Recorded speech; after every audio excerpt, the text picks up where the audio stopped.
Oh, hi everyone, I welcome you all to this meeting of the City of Port Phillip Council, and I declare it open and welcome and say thanks to the members of the community who've come. The City of Port Phillip respectfully acknowledges the Yalukit Willam clan of the Boonwurrung. We pay our respects to their elders, past, present and emerging. We acknowledge and uphold their continuing relationship to this land.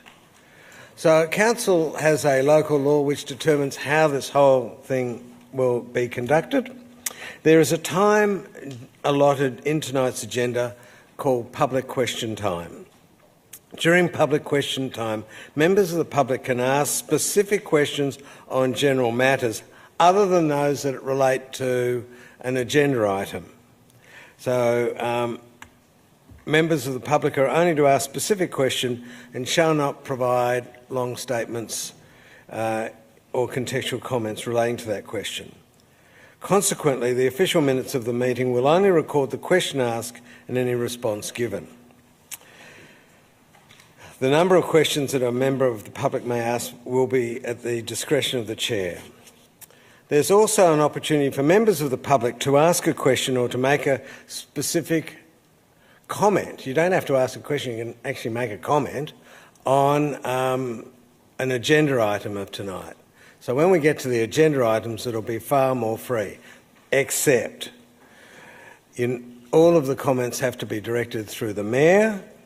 They're not to be defamatory, abusive or objectionable in language and substance, and they have to be 3 minutes in length only. And I will be a reasonably ruthless arbiter of that. Please note that all council meetings are now being live streamed. I understand that the live streaming goes off after 3 hours, so that really is an important fetter on our time wasting. Sorry? Just the Facebook. The Facebook. Most importantly, the Facebook goes out after 3 hours. So let's get a wriggle on. Live streaming and recording allows the community to watch and listen to the meetings in real time, which is great for transparency and openness. The live stream of this meeting is available on Council's website, and the recording of this meeting will also be available to view a few days after the meeting on Council's website and YouTube channel. The cameras will film and record councillors at this meeting. However, care's taken not to film or record members of the public. But if a member of the public asks a question or makes a comment on an agenda item, then the comment will be, their voice will be heard in the live stream and recorded. Please note, in accordance with Council's local law, that this meeting cannot be filmed or audio taped unless permission is granted by the Chair.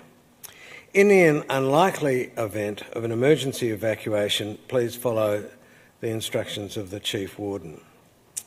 So let's start her off. Apologies, we don't have any, everyone's here. Minutes of the previous meeting. Councillors, the minutes of the ordinary council meeting held on 6 February 2019 have been circulated. Are there any questions in relation to these minutes? If not, can I have a moved Councillor Voss, seconded Councillor Simic? I'll now put the motion of acceptance. All those in favour? That's unanimous. Declarations of conflict of interest. Does anyone have a conflict of interest in a matter being discussed at tonight's meeting? Councillor Baxter? Yeah. I, Councillor Tim Baxter, declare that in relation to item 14.5, proposed lease Port Melbourne Yacht Club, that I have an indirect conflict of interest due to the receipt of an applicable gift in this matter. Does anyone else have a conflict? Councillor Copsey. Thanks. I, Councillor Catherine Copsey, declare that in relation to item 14.5, proposed lease Port Melbourne Yacht Club, that I have an indirect conflict of interest due to the receipt of an applicable gift in this matter. Councillor Simic. I, Councillor Simic, declare that in relation to item 14.5, proposed lease Port Melbourne Yacht Club, that I also have an indirect conflict of interest due to the receipt of an applicable gift in this matter. Thanks very much, councillors. Petitions and joint letters. Councillor, we have one petition tonight, item 4.1, Lady Forster drop-off pick-up at Elwood Elwood Foreshore Car Park. We have one speaker, Bernadette. Could I ask you to please sit there, press the button that looks like the microphone button, and please talk to us. Oh, and name and suburb. Oh, Bernadette Snowden from Elwood. Oh, sorry, you're not on yet, I don't think, are you? Oh, okay. Get closer. It's very directional, these microphones. Sure. Thank you, Mayor, Deputy Mayor, Councillors and Council Officers for your time to look in our petition for parking at Elwood Beach Car Park. We're excited to have a conversation on site with the Council Officers, and we hope that we provide them with the good insights to our issues. It is with respect and gratitude that we thank the Council Officers for endorsing 6 by 10 minute parking bays. Balancing community needs and policy can be tricky. We see this as a good solution to start with. We do have some concerns that the parking bays are not sufficient in numbers for the sessional kindergarten, where we have 20 children who have set drop-off and pick-up times at exactly the same time. But agree that monitoring its use is probably a good start, although more parking would be preferable. As a reminder, the request for free and accessible parking goes to the heart of supporting families. Raising children is fantastic and stressful. One of the best investments is to have happy and healthy children is to help the family unit. This is one way of helping. We can't park on Ormond Esplanade during clearways, and outside of the clearways, I wouldn't want to be putting my children in and out of that road into a car. So this car park is our only option to park safely. I was surprised to see that council officers considered a foreshore club permit. The surprise for me was that Lady Forster advised me late last year they had applied for one in 2017 and were told they weren't an approved club or not-for-profit. This is despite meeting the criteria of being a not-for-profit association. Perhaps this could be looked into and the kindergarten added as a foreshore club. I would see this as a useful strategy combined with the free spots to help meet the needs of the community, our members and volunteers. I would like to express my heartfelt gratitude to Lady Forster Kindergarten, the families, carers and general public who have supported me in this petition. I was contacted by many who could not make it tonight. Tonight, many parents are away on work, late at work, at committee meetings for not-for-profits, sole parenting, breastfeeding, bottle feeding, having dinner, bathing children, reading books, crying or laughing. And even a few are watching online tonight as they juggle the parenting. Behind me are some of my supporters who are able to take the time out away from their children to be here to support this petition. Thank you. Nice wave, everyone. I give that wave 7 or 9 out of 10. A massive thank you to Deputy Mayor Louise Crawford for helping me through this process and giving me the confidence to do this. And thank you all for your time and effort in all your roles in supporting our community and allowing me to speak. Thanks very much, Bernadette. Councillors, over to you. Questions or motions?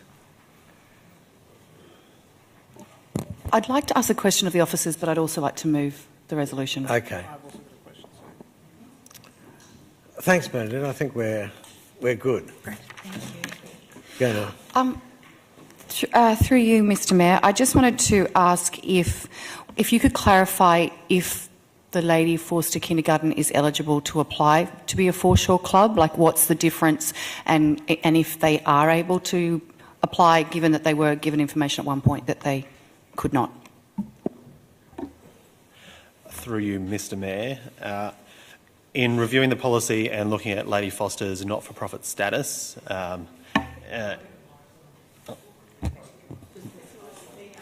Get closer. I thought it was pretty close. Yeah. I can start again.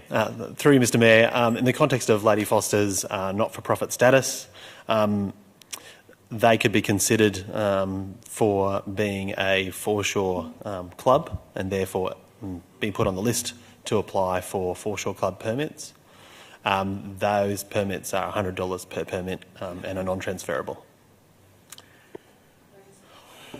Can I just follow up? So they would be able to go through that process now, and then obviously the permits being cost, but so they are okay to reapply. Through you, Mr Mayor, that is correct.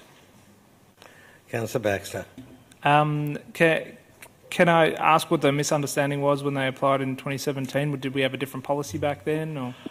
Through you, Mr Mayor, I'm not necessarily, I wasn't involved necessarily in those circumstances at that time, but based on the communication with Bernadette and council officers over the last couple of days, through sharing the proposed response to the petition, that information was provided and we did review, and hence the advice provided to you tonight. Councillor Baxter.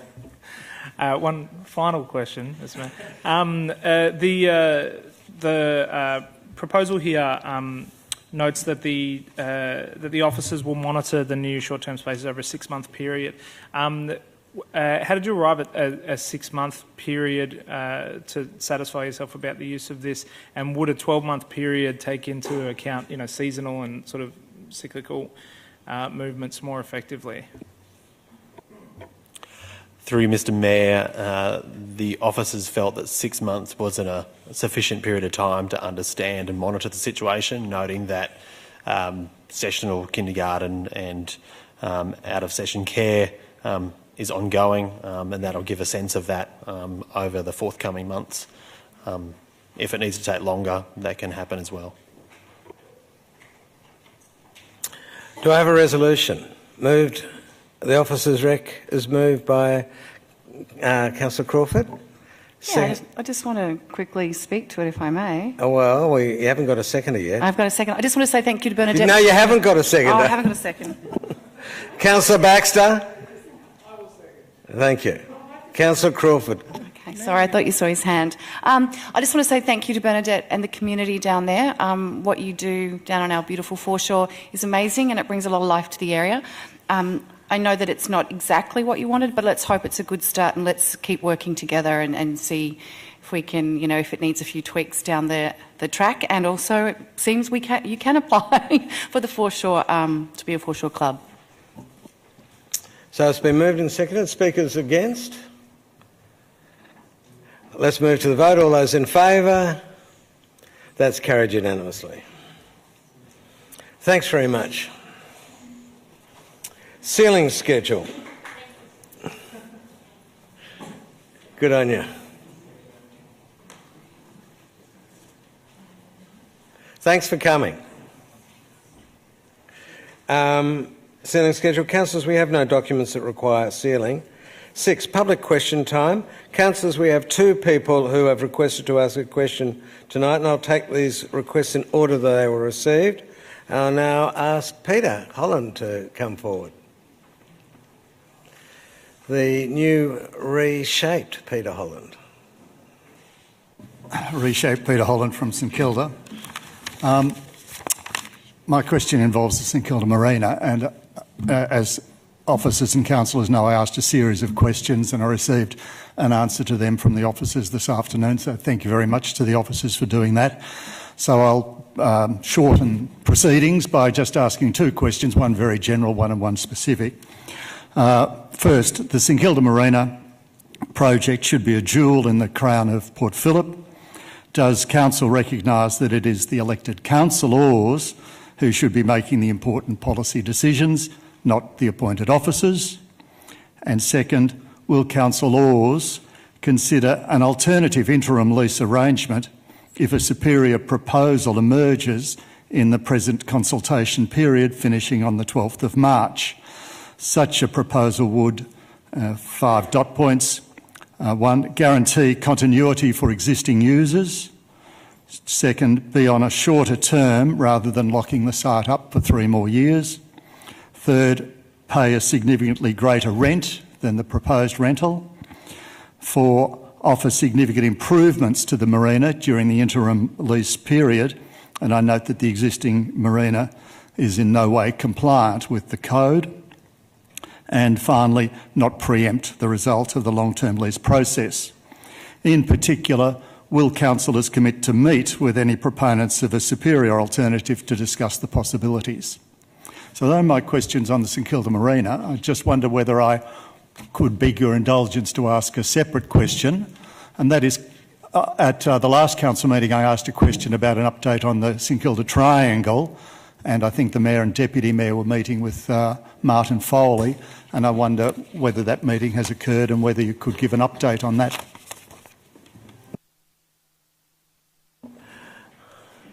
Ms McNeil, I might ask you to answer the second question of Mr Hollands. In relation to the first one, I would say there is no doubt in the process that we have adopted that the ultimate decision will be made by councillors. Having said that, there's been a community consultation panel process. There will be more consultation so that the ultimate decision will be made by councillors, but at the end of a lengthy and hopefully informative and definitely fair and inclusive process.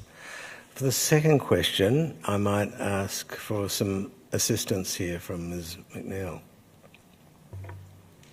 Thank you, Mr Mayor.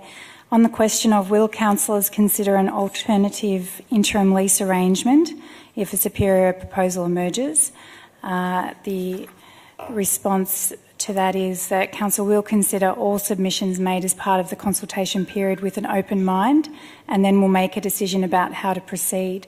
There will be a whole range of things that would need to be considered as part of considering any alternative proposal, including process, the ownership of key infrastructure and transition arrangements. If there are any proponents with a viable alternative offer, they should make a submission as part of the consultation process, and council will then need to consider how to proceed, including things such as if there were to be a change from a direct negotiation to a competitive process and what that would mean for the process. Great, thanks. Is that sufficient, Mr Holland? And the third question, the Deputy Mayor and myself did meet with Minister Foley, and we did talk about the triangle. The government's promise in relation to funding, it was a business case, wasn't it, jointly with the council, was reiterated, and I see no reason why that business case wouldn't go ahead. And that was the sum total of the discussion. Yes, the question is which budget will it go in, and there was no certainty around which budget. It could be in this budget, it might be in the next. I think that was it, wasn't it, Lou? Virgil Hess.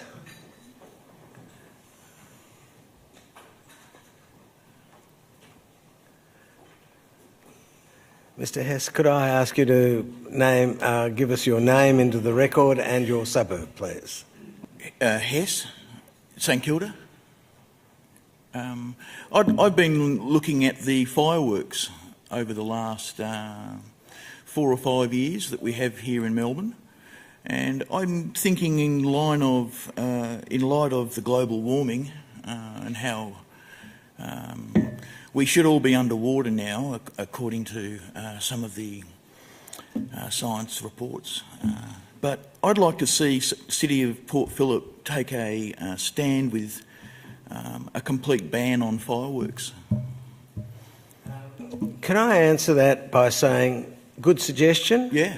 Can I leave it for our officers to perhaps give us some advice on that? Sure. In a related question, we adopted the zoo's ban on plastic balloons by the sea and elsewhere, because it will end up in the mouths of unsuspecting marine life. So we do have to contemplate changes to previously sacrosanct forms of recreation.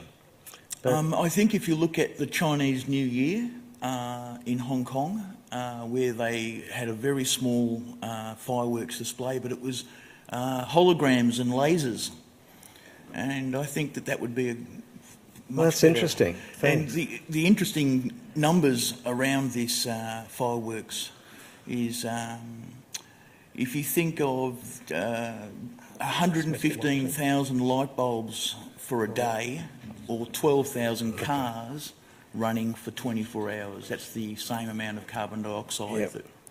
Okay, well, thanks very much for that. Okay, we'll take look, I that hope you can work question something on out. notice, and we'll... Even just as a sort of something to sort of acknowledge it, even. Yeah. You know, because we don't have fireworks every night of the week, but... Okay? Thanks very All much. right, good on you, thank you. See ya. So, councillors, that's the end of public question time. Councillor question time. Councillors, I assume that there are no questions for officers, but there is one. Councillor Simic. Thank you, Mayor Gross.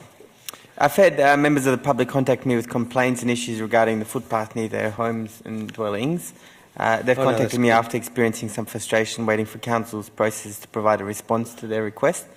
So I'm wondering whether officers can... and so these requests include issues regarding damaged sections of path, potholes and other issues. And I'm wondering if officers can provide a bit of information about, on average, how long it takes for us to respond to footpath issues from the community, and if required, how decision is made regarding which sections of footpath is upgraded and where upgrades take place. Through you, Mr Mayor, I'll take that on notice and respond as soon as I can. Thanks very much. Thanks, Mr Carroll. Any other questions? Councillor Pearl. Two quick ones and without notice. The first one is what's happening with the, outside my ward, the first one, but what's happening with the rather ugly power box in St Kilda Junction that's been plonked there by the state government to power up the Yarra trams in terms of covering that up. There was some plan or agreement by the state government to place artwork or tone down the power box there. Just wondering if we can get an update on that, please. Ms Rogers. Through you, Mr Mayor, the most recent information is that plans have been developed and the substation at the St Kilda Junction will have some works around that substation. I understand the tender was being awarded, and I'll get back to Council and take on notice when those works will occur. Excuse me, through you, Ms Mayor, can you just clarify that's in line with the consultation that's been done with residents? I think it's green. Yes, that is that's through you, correct. Mr Mayor, that is correct. There was extensive consultation undertaken, and it does have some timber and some greenery around to improve the amenity of the local area. Thanks very much. And your second question, Councillor Pearl? Second question relates to the Remembrance Garden we constructed in Port Melbourne last year. I understand that the garden was built under two phases. The first phase was build the garden, plant it. Into the first phase was dig the garden up to put a pipeline underneath. Second phase was to rebuild the garden in April with the addition of a pathway to the side. I'm just wondering if officers can give me a breakdown of the cost between phase 1 and phase 2 of the project. Through you, Mr Mayor, we'll take that question on notice. Any further questions? Councillor Bond. I've had a resident write to me with concerns regarding Lagoon Reserve in Port Melbourne. A few years back we had scheduled to do some works there with regard to remediation of the reserve and rebuilding of the pavilion. Can I get an update on when those works are scheduled to commence, finish, and also the pavilion, when any proposal for that pavilion is scheduled to commence or finish? Through you, Mr Mayor, in the Council's 10-year program, that project, both the ground renovation and the new pavilion, was scheduled for 2018 2021. As part of this year's budget process that Council will be considering, one of the options will be for Council to consider bringing that project forward to commence the planning for it in next year. Both of those projects will be quite extensive. The ground one is not a simple renovation due to the issues there, and the pavilion would be looking at a complete rebuild. So once those projects start, it's probably looking at a 2 to 3 year process. Thanks very much. Any further questions? Thanks. I'd now like to go to the presentation reports. Councillors, unless people are upset, I want to reorder the reports in the following order to allow members of the community to leave. So starting with the Elster Creek Catchment 2018 Catchment Plan, then the Acland Street Village Special Rate, we've got the Speaker there, Janet Rosenberg, the Fitzroy Street Environs Special Rate, David Blakely, and then go forward to the proposed discontinuance and sale of land abutting 119 Market Street, South Melbourne, because Christopher McSteen has come to speak to us. So if there's no objection, I'll start with 11.2, which is the Elster Creek Catchment 2018 Catchment Action Plan. Mr. Herman.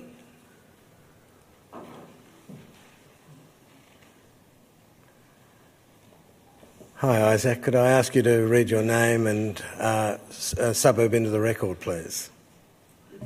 Isaac Herman from Elwood. Good evening, everyone.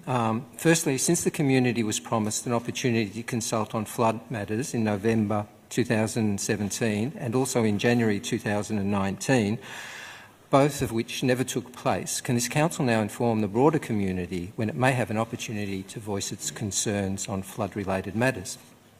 While the efforts of the Elster Creek Community Reference Group are appreciated, it should be noted that none of them actually live in a flood zone.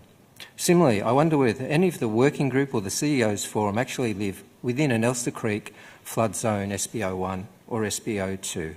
I don't think the right balance is in evidence here, and perhaps helps to explain why the following herd of elephants has not been addressed. No mention of our third world silt pit, the Elwood Swamp Canal, its water quality and the potential for increased capacity and safety. No mention of the CRC canal mouth floodgates and spillway plan. No action plan for sea level rise. Flooding in the half of Elwood affected by the Byron Street main drains and the tide have utterly been ignored. Where is the integrated water management plan for Byron Street main drains catchment? There appears to be a very certain disposition to protect private property through planning schemes, though less regard for life and limb. Getting home through hazardous flooded roadways and contaminated floodwater is a neglected area that demands attention.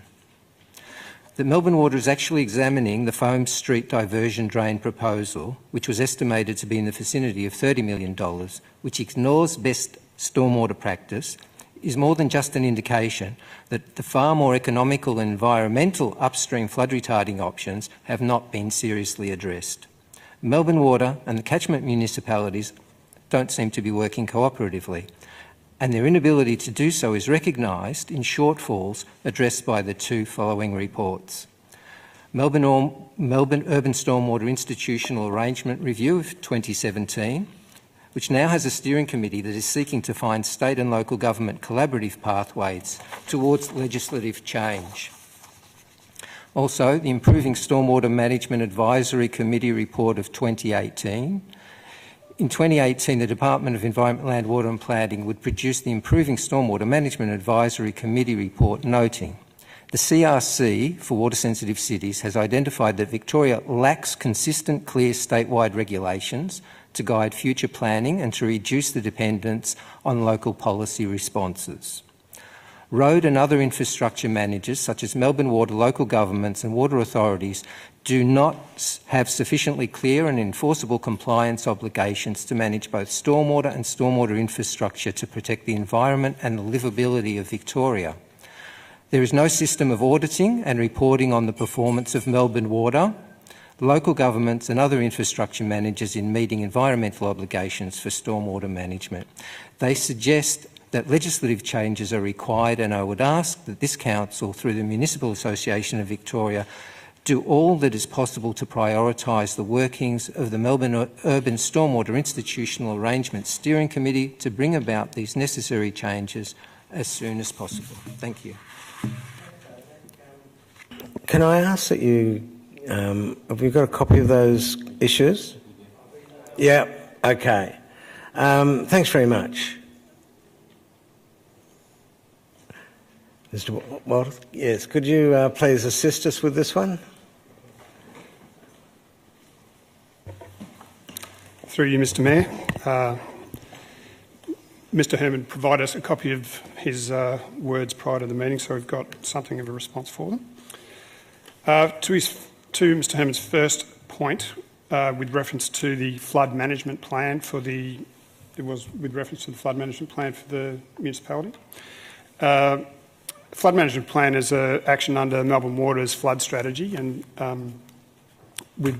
it describes joint initiatives between Melbourne Water and municipalities. They're doing it across the entire locus of control. So it's currently in development, and our last correspondence with Melbourne Water was on the 31st of January, where they've announced a new project manager for that.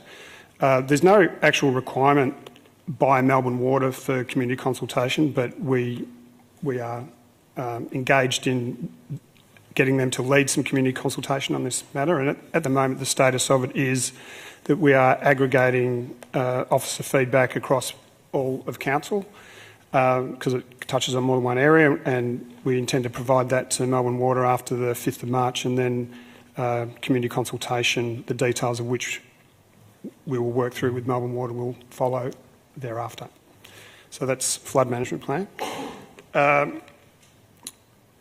With respect to, there's quite a list of items that Mr. Herman has listed as missing from current Elster Creek Catchment Action Plan.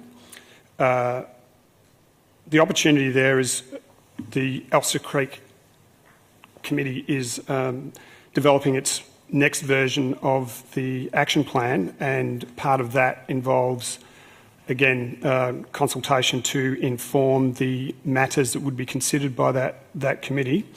So the opportunity is there for many of these items to be considered by that committee for the next version, as this current one comes to a close. He mentioned with some dismay that Melbourne Water are examining a Foam Street diversion. I would respond to that with the info that Melbourne Water are looking at the Foam Street diversion, actually at the repeated insistence from community members to have that particular potential diversion reinvestigated. So large-scale pipe diversions may not be as integrated as other solutions, but they do have the ability to divert significant quantities of floodwater, and Melbourne Water want to run that idea to ground. So I don't think it's a problem that they're investigating that at the request of the community in the first place. Regarding comments on the Melbourne Urban Stormwater Institutional Arrangement Review of 2017 and the Improving Stormwater Management Advisory Committee report of 2018, we are actively working with the MAV as a steering group member, Melbourne Water and DELP. The MUSIA is the shorthand for it. It's a complex and it'll take time. It's not complete.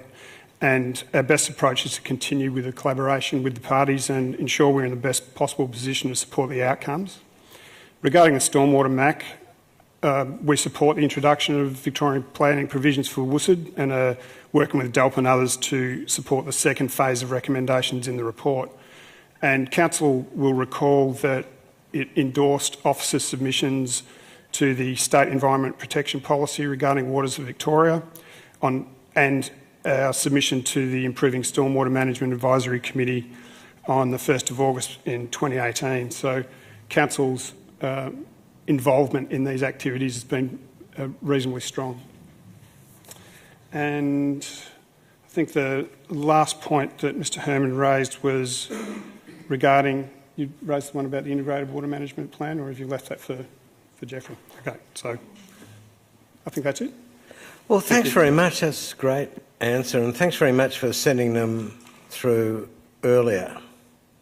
I'm sorry I didn't get my head around them. So that's the one speaker we've got. We've got councillors. Are there any questions or motions? So just to clarify, I think Mr. Love, Murray? Oh, Mr. Love.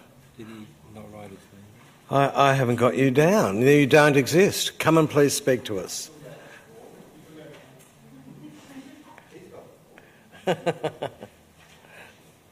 Well, you exist. Could I get you to say your name, please, and suburb?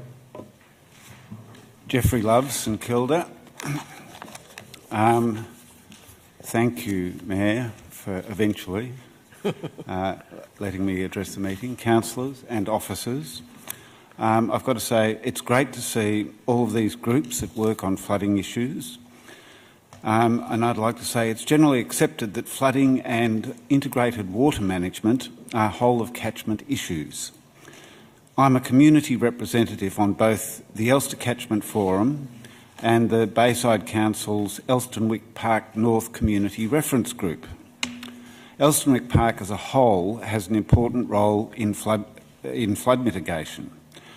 The Elster community, the Elster the Elster Catchment Forum defers responsibility on flood mitigation in Elsternwick Park to Bayside Council, citing that the Elsternwick Park North project is a separate project.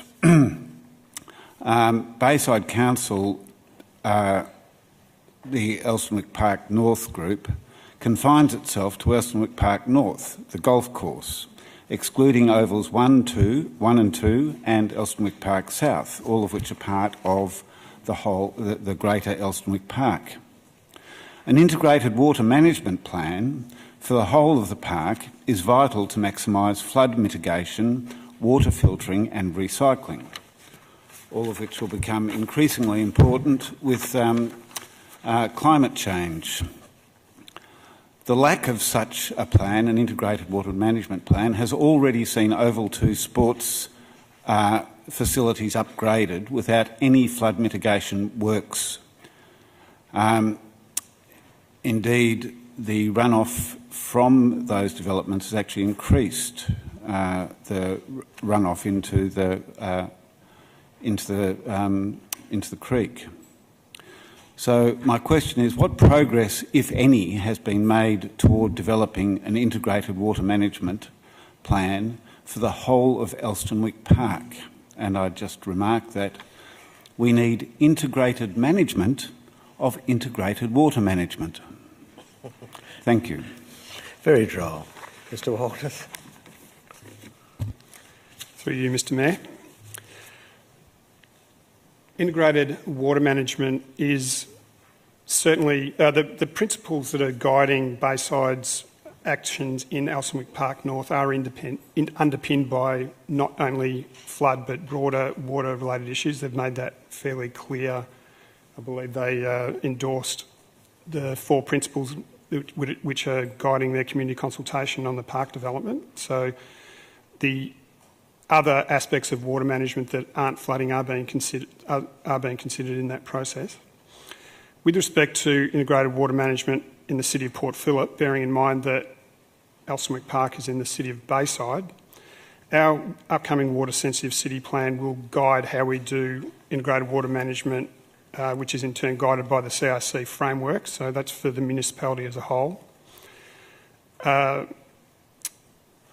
Council is, in a broader sense, Council's a partner in the DELP-led Dandenong Water Forums, which are developing a catchment-wide IWM plan, of which Elster Creek is a part. So we're engaged in integrated water management at the broad catchment level. And we certainly feel confident that the interventions that Bayside are leading in Elsternwick Park North will have good water outcomes for the entire basin that makes up Elsternwick Park.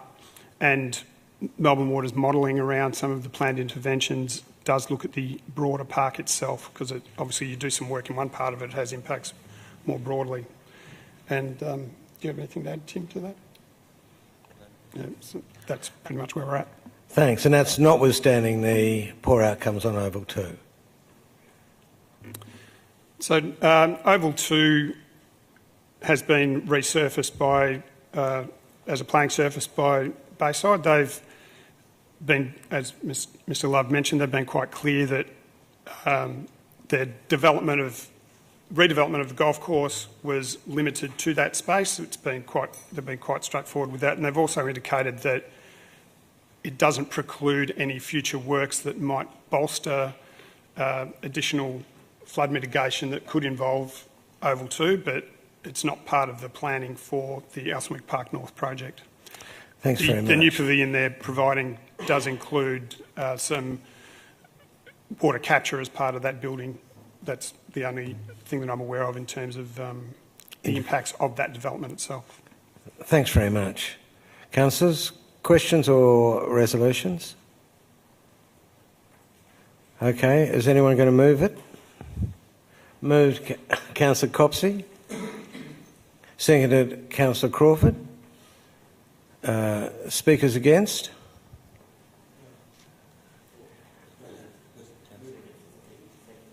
I know, but... Okay. Do you wish to speak? I'll speak really broadly to just say that there's been excellent... To the motion? Yes. Sorry. On the motion. Not that broadly. Would anyone like to hear what my cat did last night? Yeah. I actually do, but no, let's not talk about it. I just want to thank... There's been consistent and very informed community engagement throughout this whole process. And I also want to thank the officers for what I think has been very responsive and transparent reports back. I don't have much further to say, apart from noting that it's obviously a serious issue for our municipality. It's one that's becoming more and more pressing, with potential for more frequent flooding due to climate, and it's certainly great to have the consistent attention of officers on this and the community. So thank you very much for your participation and for keeping it top of Council's mind, as it should be. I know this process moves slowly, unlike the flood waters at peak times, but thank you for your consistent questions, and your insight is more than we know, and thank you to the officers who are on it. I know we are moving forward. I guess it's just keeping on these conversations, because we do. It's water doesn't know where the municipality ends, and I think it's probably might take a bit more time to get that kind of consistent understanding across borders, but you know, we are getting there. We have stepped forward hugely in 2 years, so imagine what's possible in the next 2 years. Any other speakers? Move to the vote. All those in favour? Declare it carried unanimously. Item 13.1, Acland Street Village Special Rate. Janet Rosenberg.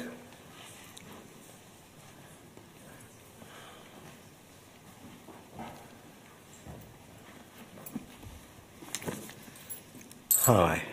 Could I ask you to read your name and suburb into the record? Sure. I'm Janet Rosenberg, and I'm the President of the Acland Street Village Business Association. Mr Mayor, councillors and council officers, I'm here to support the special rate for the Acland Street Village Business Association being renewed, and ask that council now declare the scheme. The traders have been aware of the renewal since October, and we are pleased to see that there is overwhelming support for the special rate from those it affects, with objections at a very low 3.58%. We acknowledge the content of those objections and will take what they have said on board to try to do better to show we are acting for the benefit of the whole of our precinct, and to encourage their participation on the committee or in events. The special rate is very important for all the traders of the Acland Street precinct to maintain their profile. It enables the association to market St Kilda in a way we believe is beneficial to all the businesses we represent and their ongoing viability. The rate has been running for more than 20 years, and some of the great things we have been able to achieve include events such as the Father's Day Car Show, which has been running for 5 years now, and last year attracted just under 30,000 visitors. We've done a TV promotion over a 3-month period, promoting all of St Kilda, and we have an ongoing campaign of marketing the area through our St Kilda Acland Street Precinct brochure. This promotes many of the highlights of St Kilda, including the foreshore businesses, and is now permanently available in over 200 different locations in Melbourne. We're also constantly promoting the precinct through our social media platforms, with our new website and a very active Facebook and Instagram, with over 10,000 likes on Facebook, which is continually growing. The Traders Association is also active in promoting annual events that embrace multiculturalism, such as Christmas and Hanukkah. A Christmas tree and Hanukkah lights were set up in the plaza this year to add to the special atmosphere of the street. We bring people to the area with other events such as Halloween, St Patrick's Day celebrations, Easter, a vinyl revival, and encouraging street performers and buskers to bring the vibrant village atmosphere back to the precinct. Last winter, we set up a successful ice skating rink in the Acland Plaza that brought between 6,000 and 10,000 people to Acland Street in the quieter months of June, July. This hugely successful activation was made possible through the special rate funding and saw Acland Street have its most successful July in many years. This is an activation we would like to repeat annually and in partnership with Council. We believe activations such as the ice rink fit in with Council's placemaking agenda to make places like St Kilda the place to be any time of the year. We would like to continue with promoting these events through the special rate and to hopefully work in the future more cohesively with Fitzroy Street and the foreshore to put on combined events to keep St Kilda as the iconic destination it has always been, alive and vibrant. We ask that all councillors support the renewal of the special rate by voting yes to continue the good work of the Acland Street Village Business Association and declare the Acland Street special rate scheme. Thank you. Thanks very much, Janet. And can I take this opportunity to thank you for your contribution. It's really important to the community, the businesses, and look, there's no nachas out of this, but it's really good that you do it. Thank you. Councillors, do I have any resolutions or questions? Okay. So that's moved Councillor Bond and seconded Councillor Simic.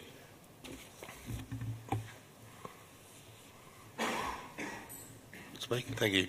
I think Janet listed much of the activities that has occurred down there over the past 12 months. The car show, ice skating. There's not many shopping strips in Melbourne that do their own TV advertising. We're very fortunate we had Acland Street do that at some stage over the last 12 months. They've done direct mail letter drops to all their locals to advertise their street. They're very active on Facebook, Instagram, social media. Over Christmas, they had the lighting, or the Christmas tree, and then the lighting of the Hanukkah lights to bring lots of people down there. I think this street is a great example of a street that looks after themselves. They do a wonderful job, and I'm not surprised the people that objected to the special rate was down around 3.5%, because I think you do spend the money very well. You do get, traders down there do get a bang for their buck for what they spend, for what they have to pay, and I think you promote your street really well. So, yeah, congratulations, and look, hopefully councillors will support this. Thanks very much, Councillor Bond. Councillor Simic? I echo those comments. Thank you for coming and speaking with us tonight as well, for engaging in this process, for all of the work that you do, and good luck with the work from here on out as well. Look forward to participating and helping in any way we can. Any other speakers? Move to the vote. All those in favour? That's unanimous. Thanks very much. 13.2, Fitzroy Street and Environs special rate. We have one speaker on this item, Mr David Blakely. David, could I ask you to come to the seat and just read your name and suburb into the record, please? David Blakely, St Kilda, and I'm also the president of Fisherwood Street Traders. Very wet behind the ears. I'm here to, Mr Mayor, councillors, council officers, I'm here tonight to speak in support of continuing the special rate for Fitzroy Street and increasing it by 10% under council guidance. In the past year, we've run a number of events on the street. First, we supported the transition of Pride to its new time slot by advertising on the general media to bring in locals, which I think is a great event. It's a true spirit of St Kilda, I think, diversity, etc. We connected with the local community, the Hill Group, local trades, through our Easter and Halloween events this year. Our Halloween events, our biggest events so far. And we also funded the Skips street art program this year. And we actually had locals involved running our events, which is a great thing. We also helped support live and local by having street performers, fire performers, etc. And we ran a James Bond themed end of financial year event. We also run a PR and Facebook campaign. We've got 36,000 followers on Facebook. We engaged a social media professional this year to up our reach and the coverage of our stories. And while our PR consultants have run with the SB story this year, we always want to run a positive story about the area. There's many positives there, and we hope to keep on building on that. We also, the Fisherwood Street Traders is a forum that allows us to have a universal voice, and I think it makes it easier dealing with council if we deal with it as a group. And I think instead of individuals, hopefully we have the average voice, and we're looking forward. I think it's going to be great help in placemaking next year and in the past year, which we're looking very much forward to it. There's been a small number of objectors this year. We take on their reasoning of their objections, if they're relevant or not, and we'll seek to improve ourselves always. Fitzroy Street Business Association is about building community. Within the business community on the street, we all get tied down day to day in our little bubbles, you could say. And it's nice to reach out and see what's happening on other parts of the street. And there's also that greater community connection. Hopefully, what we'll see with placemaking, etc., in the coming year, we'll see some Fitzroy Street return as an asset to the community. I really truly believe, as a long-time resident, the streets are a major part of our social, makeup. Thank you. Thanks very much, David. And can I reiterate what I said before to Janet, that the contribution that you and your predecessors have made is really fantastic for the street and the community. Sometimes it's a struggle. Sometimes it's not always harmonious. I think it's important that you came here tonight and you and Janet recited the achievements of your organisations, and I always learn from that, and so thanks very much. I condemn and deplore your eyewear as a competition for my paltry attempt to show off, but thanks very much. I promise no purple hair or blue hair this year. Yes, sorry, there's a question for you, David. Councillor Pearl. What's your vision for Fitzroy Street in 5 years' time? Well, we'll have the Pride Centre opening in 2 years' time. I think it's going to be a major turnaround for the street, but we need a lot more than that. We need a mix of shops for daytime trade and night trade. Even things such as increasing the height limits, where we have mixed developments, where we have office space that allow for daytime trade. Fitzroy Street's lost in the last 5 years a lot of office space to apartment space.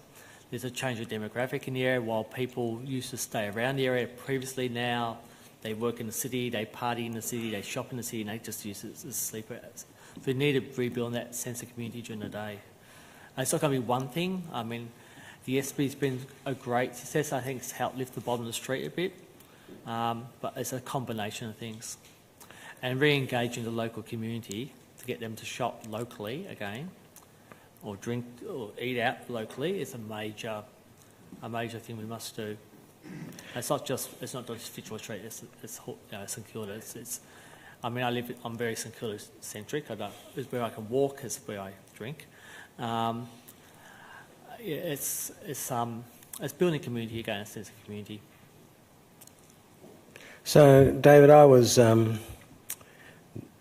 dining last night with a councillor, St Kilda City councillor, former City of St Kilda councillor, who was here in the 70s and 80s, who said that Fitzroy Street suffered a knock when they had these old barracks behind St Kilda Park Primary that housed a whole lot of public servants.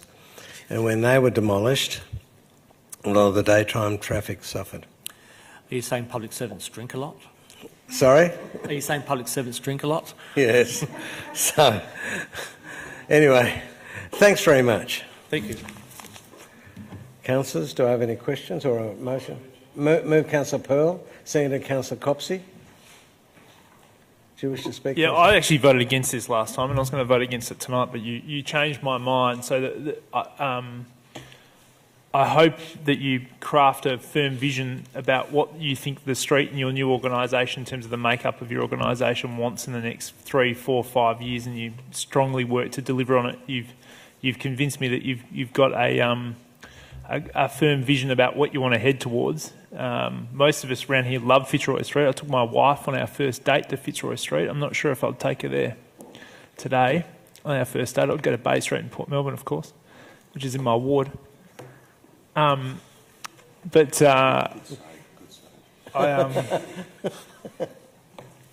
We all love your street and you've got a lot of support, and I wish you all the very best, but please make sure you use the resources you've got wisely. They're finite and a lot of people sacrifice hugely to give you those resources. So I like your energy and I hope you get out there and do a terrific job. So all the very best. Good on you. Councillor Pearl? Councillor Copsey, sorry. Thank you. And then Councillor Brand. Mayor Ross, you beat me to it. I was going to compliment your frames, Mr Blakely. They're lovely. Yeah, just to echo the thanks, it's really great to hear the report back on what's been achieved with the special rate over the last 12 months. And it is really encouraging also to hear that feedback will be taken on board through the submissions process. I think it's a really important part of the process that this is something that associations and council can get feedback on. And of course, the special rates work best when we've got a broad and diverse business community being represented through them as well. So thank you very much for being open to taking that. It's excellent to see these activities being delivered, not top down, but coming through and being delivered by people who are on the ground in the streets. And thank you very much for all the hard work that you do. I'm very pleased to support the special rate scheme for Fitzroy Street this year.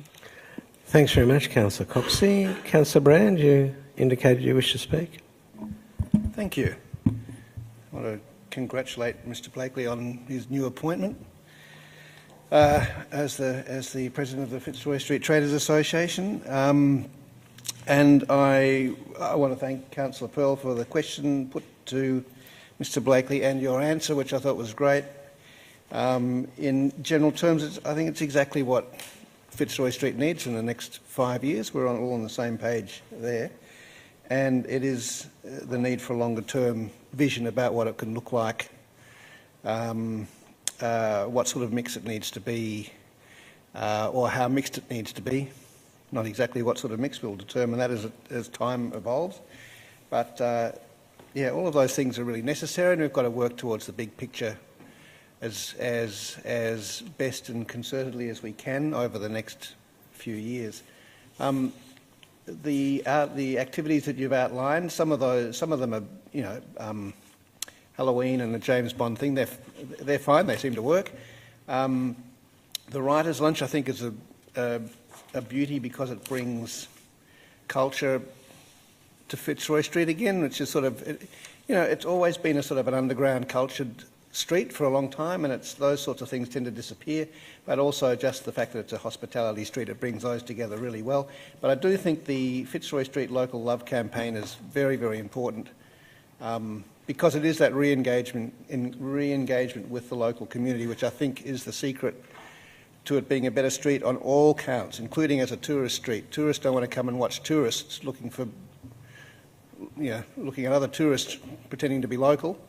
They want to come and see what locals do there, and they want to come and see a fantastic local street culture on Fitzroy Street that is really living and sort of organic to the place.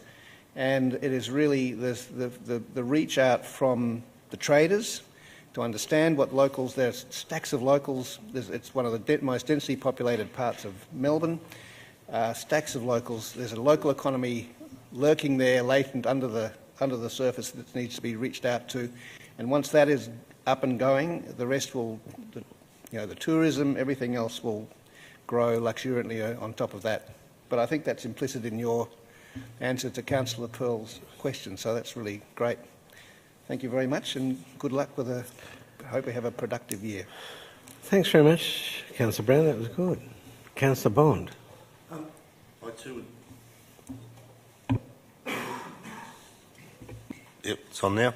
I too would like to thank David, or congratulate David, for his recent appointment as the President of the Fitzroy Street Traders. He takes over from Roger Wyndham, and I think we should thank Roger and acknowledge his many, many years of advocacy for Fitzroy Street and as the spokesperson for Fitzroy Street, and for the many, many council meetings that Roger turned up with over my 6 years on council, and look forward to seeing David at many council meetings. One of the joys of being President is you get to come along and spend an evening with us every now and again, so welcome, David. I think Fitzroy Street has done a great job over the years. You were the first street to do Halloween, or a version of Halloween. They say imitation is the greatest form of flattery. We see many streets across Melbourne now doing Halloween or versions of Halloween in their own streets. The Fitzroy Street Traders have always been brilliant with Pride March, the way they decorate their street. They were great for the Rainbow Road opening. It was great to see the way the traders at the intersection of Fitzroy Street, Canterbury Road and Grey Street, the way they set up for the St Kilda Festival this year. You had a stage in the middle of the street, and it was just really good to see so many traders activate the area out the front of their shops, which just made for a really great part of St Kilda. There's a lot happening in the Fitzroy Street at the moment. We've just seen the SB opening, and I think most of us have all been down there, and what a great venue that is.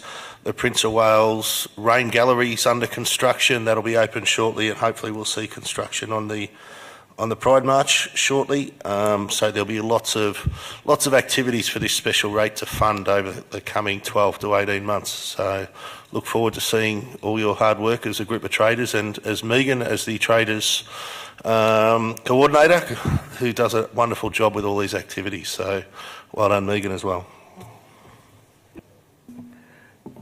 I thought you were going to forget Megan, so I was just going to say, Megan is responsible for basically putting up all the beautiful flowers that, especially every Pride March, you are the machine behind the the glitz and glamour that is Fitzroy Street at its finest. So in addition to Roger and Megan, you deserve a big congrats and thank you for all your work. And David, welcome.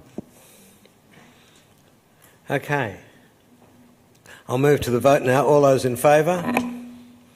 That's unanimous. Thanks very much, everyone. 14.3, proposed discontinuance and sale road abutting 119 Market Street, South Melbourne. Christopher McSteen.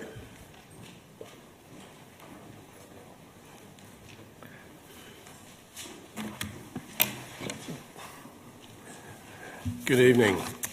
My name is Christopher McSteen, and my business is located in Fitzroy. I'm an architect acting for and adjoining property owner to this road. My client's property is to the east side of this road at 78 Cecil Street, South Melbourne.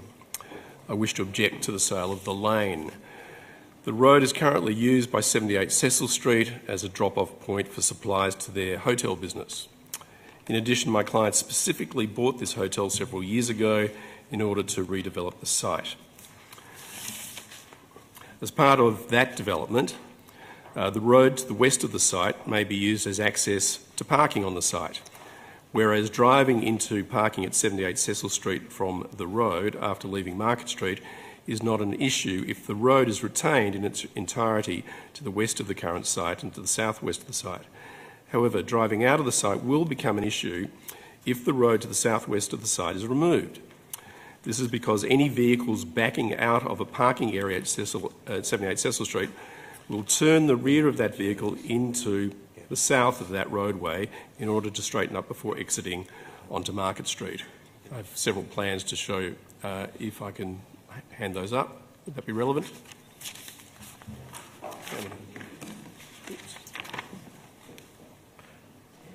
Thanks. If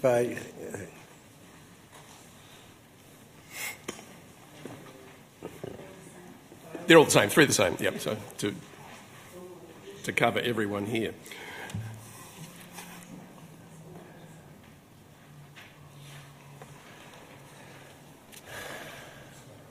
Thanks very much.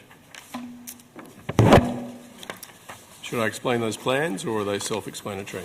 I know it'd be good to explain them, please. Oh, okay. Well, my client's site sits on Market Street and Cecil Street, and this particular roadway is to the west side of their site, and it would form an access point for any redevelopment of the site. Now, their intention when they bought this site several years ago was to build some apartments and to refurbish the pub and to put an entertainment deck over the top of the pub.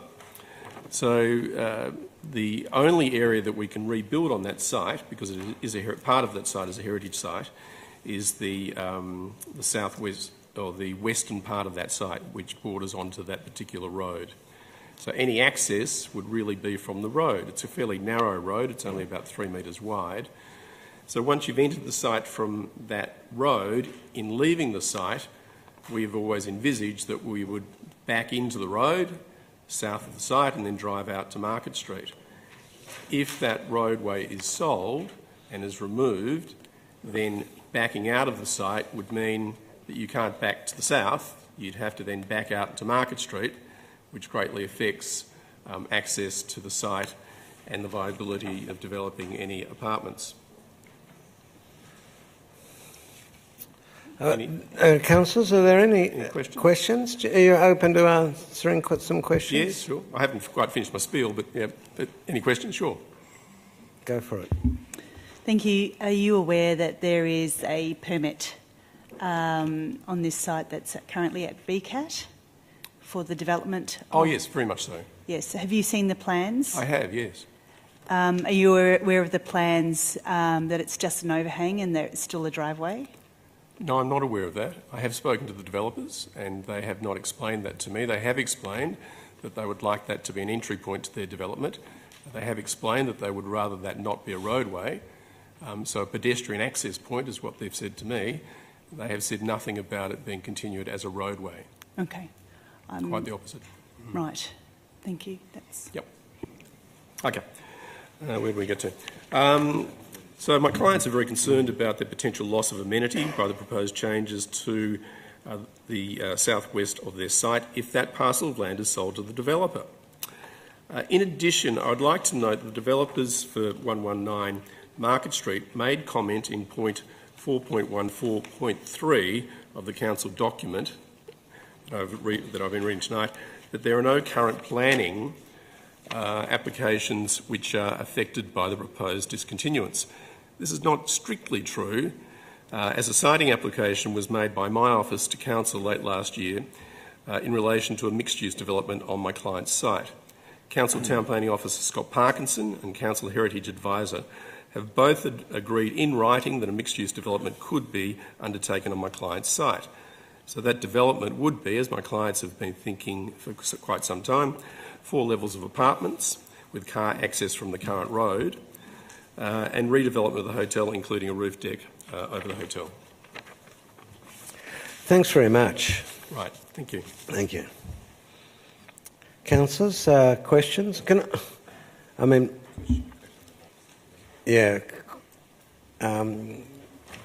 Voss? Thank you. Ms McNeil, just wondering why in this report there is no reference to the application or the permit that is a substantial component of this site, why there's no reference to the development which is contingent on it being approved by getting this part of the lane. I think it's a significant part of the puzzle.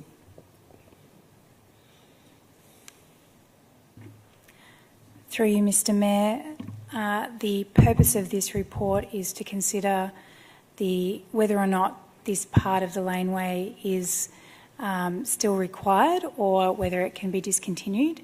I acknowledge that that the information that you've asked for in the report wasn't put in there. There was no particular reason, and so there was not a deliberate excluding of the reference to a planning permit, apart from the fact that this report had a particular purpose, which is considering, as owner of the land, the use of that land as a road, and then if it's not required for a road, the sale of that land to a particular person, rather than a planning consideration, which is another aspect that Council needs to consider in a different forum. Councillor Voss. I'm wondering, given the information that we've just heard, has there been any consideration that perhaps the laneway could be, perhaps the required amount of laneway could be shortened to accommodate potentially a reversing out? Has any of those sort of discussions been held? Through you, Mr Mayor, the original proposal was the discontinuance and sale of the entire parcel of laneway. However, that was shortened to only a small part of the laneway in acknowledgement of the need to maintain a part of that laneway. So there was consideration of need. This report is the start of a consultation period, and so it provides councillors and officers an opportunity to consider has there been anything else that that hasn't been thought of that needs to be considered when we bring back the report for council to consider those submissions. Councillor Voss. Thank you. Would you consider it material that two very key facts have been missing from this report, being the potential application on the pub site for apartments and also this significant development on that side? Is that material in this case at all in our consideration? Through you, Mr Mayor, the way these reports are structured is that we don't usually reference what the applicant is planning to use the land for. We consider whether or not the road is surplus to requirements and whether or not there are other people who would like to purchase it also. And so we don't generally reference what the plans are for that parcel of land if it were to be discontinued. So that is something that we can take on board for future reports. Councillors, any other questions? Mr CEO, I'm sort of it's sort of a bit hard for me to personally just to deal with this. Would it be appropriate just to defer this, or is there? Mr Mayor, if you consider the submissions, the matters to be material, you could defer it and ask for further information to be brought back. That's absolutely within your remit. So I think the question to Ms McNeil is it material? Are there potential planning applications or the planning applications material to the issue of the discontinuance of the road as a road? I think it's a question that we need to take away. Do you want to advise further, Ms McNeil?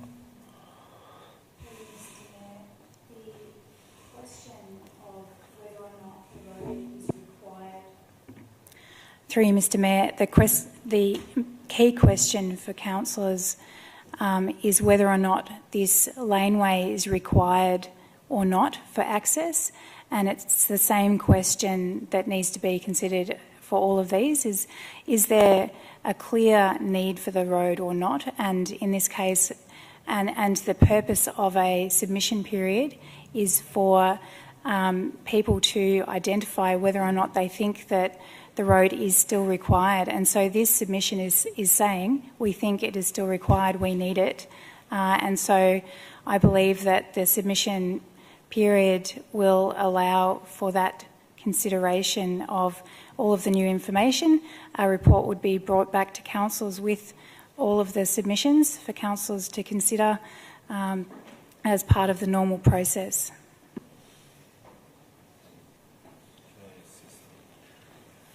Through Mr Mayor, given the first part of the recommendation, Ms McNeil, is actually a resolution that the road is no longer required, which is part one of the officer's recommendation. I think that's what's troubling council in terms of whether they can actually make that decision versus receive submissions on whether it's required or not. Could you just assist council with that, please, through the Mayor?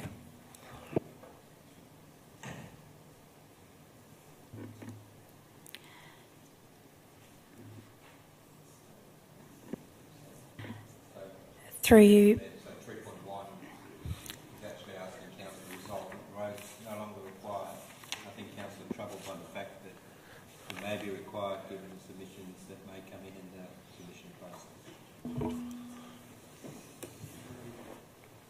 Mr Carroll.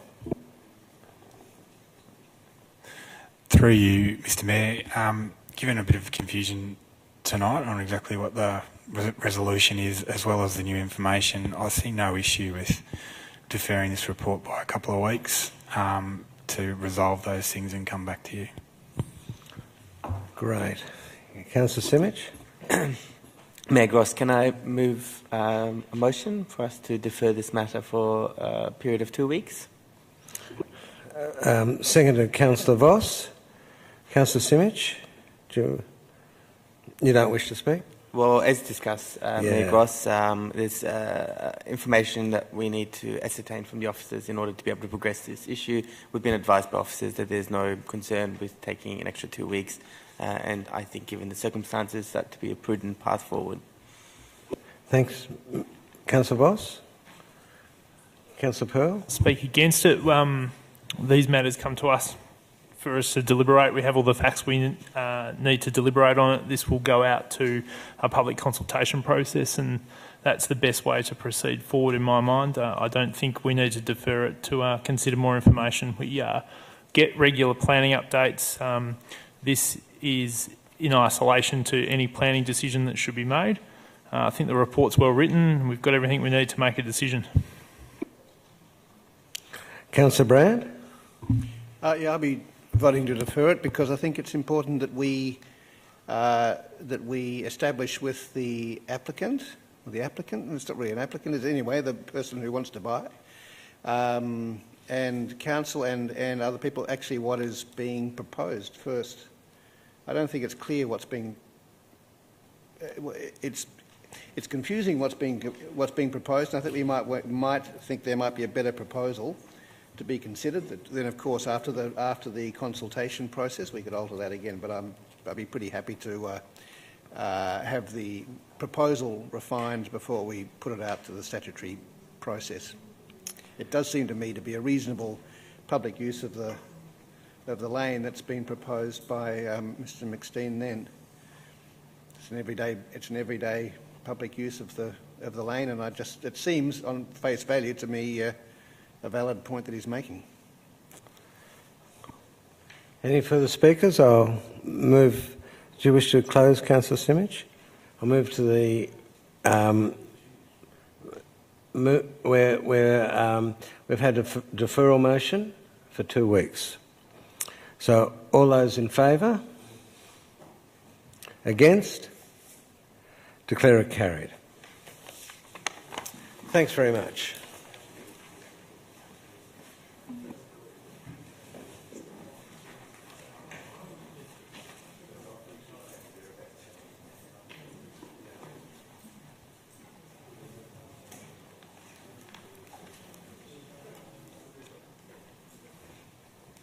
So, councillors, there are no further public speakers from the public. So I now intend to. Thanks very much for coming.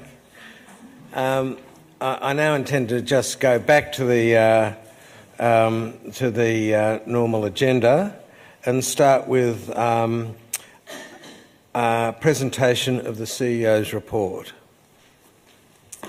Councillors, are there any questions? Oh, I need that. I've got a few, Mayor. Yeah, I know. Councillor Voss. Oh, you got to see them in advance, did you? No, I heard. I'm not going to ask all of them, by the way, but the February survey data that's recently been conducted, I was wanting to understand when we'll get to see that. Is it relatively soon or is it a couple of months away? Through you, Mr Mayor, the Community Satisfaction Survey is being undertaken during February and March 2019, and the results of that survey, we anticipate to receive those in mid-May. At that time, we'll brief councillors and then start to progressively, after that, report those results through the relevant CEO report. Councillor Voss? Thank you. I agree with you, Councillor Voss. I mean, this is a really important document and you don't know whether to ask 50 questions or none.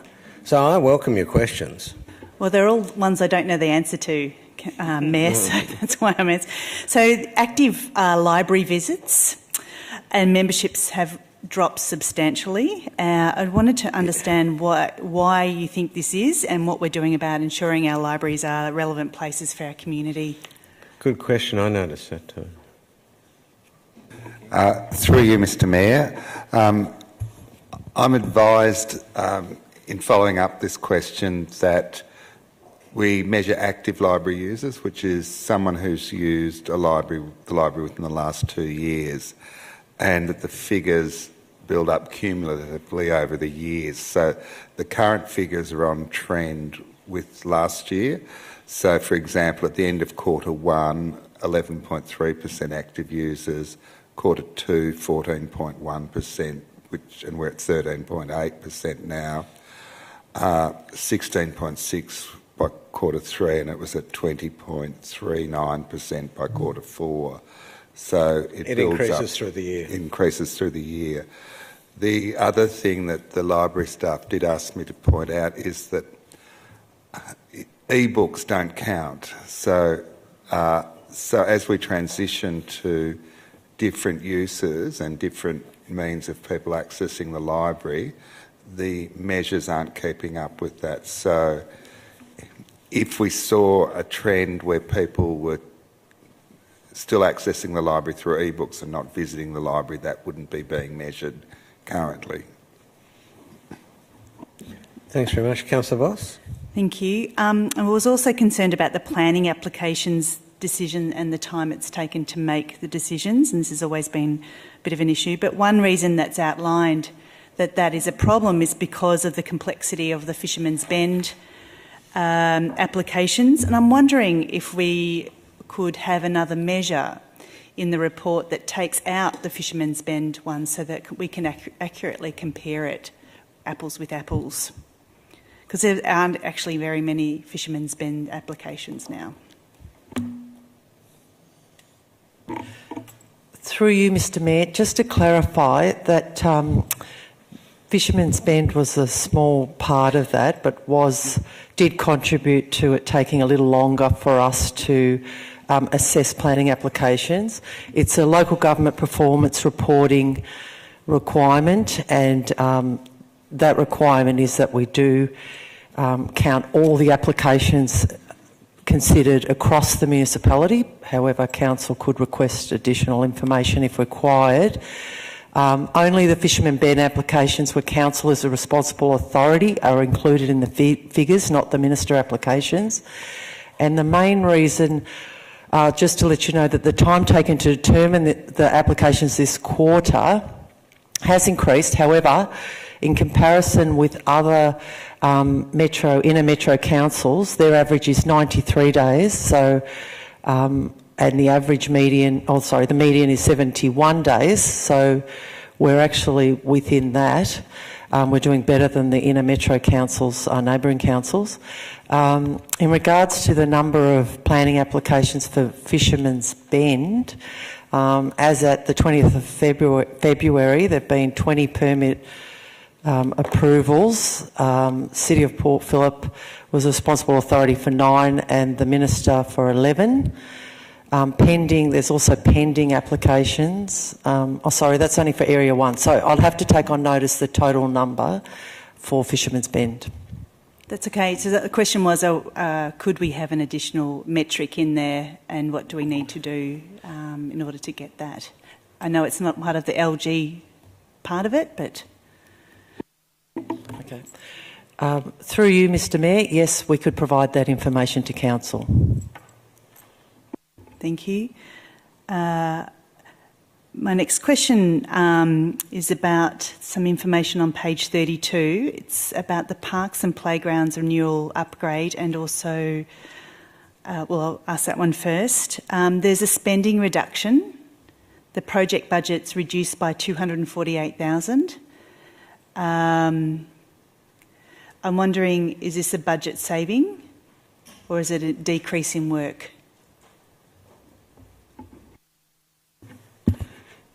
Through you, Mr Mayor.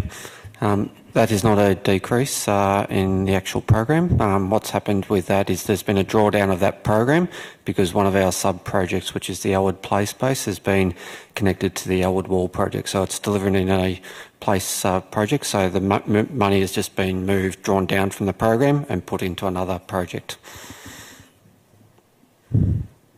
Okay, thanks for clarifying that. And the public lighting renewal and upgrade program, it's the project scope says in here it's been revised to exclude planning and design. The budget for planning and design is $100,000. It's been reallocated to lighting and renewal. I'm wondering what that means. Through you, Mr Mayor, the original budget included $500K for the installation of lights from Station View to Kerford Road. We've allocated the $100,000 to help deliver that work this year.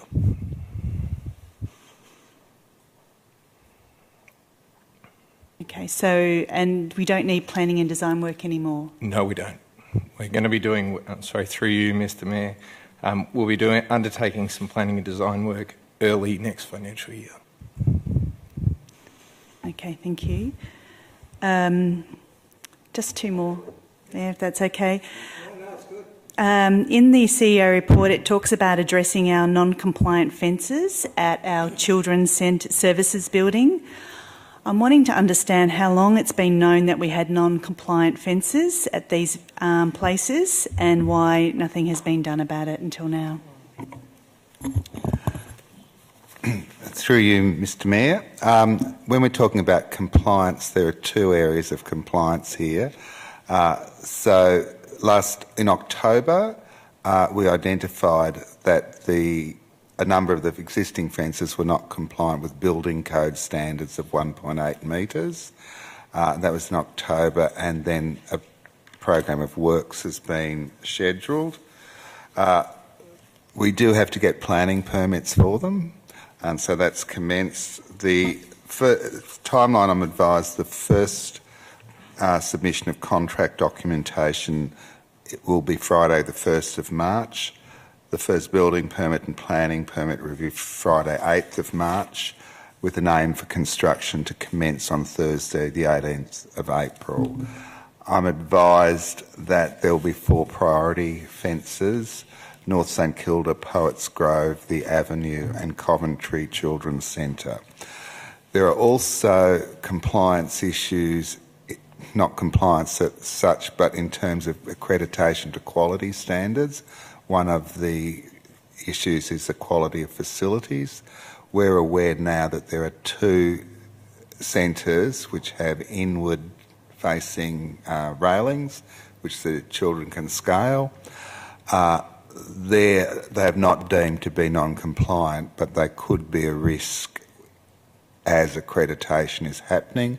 One community-managed centre in a council-owned building is going through that at the moment.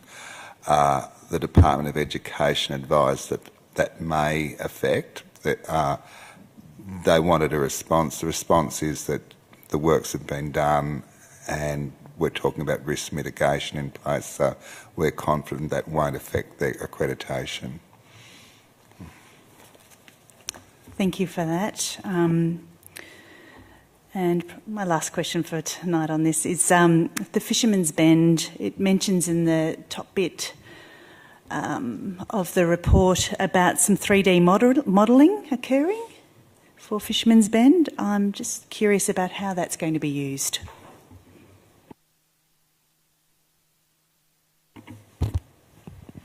Through you, Mr Mayor.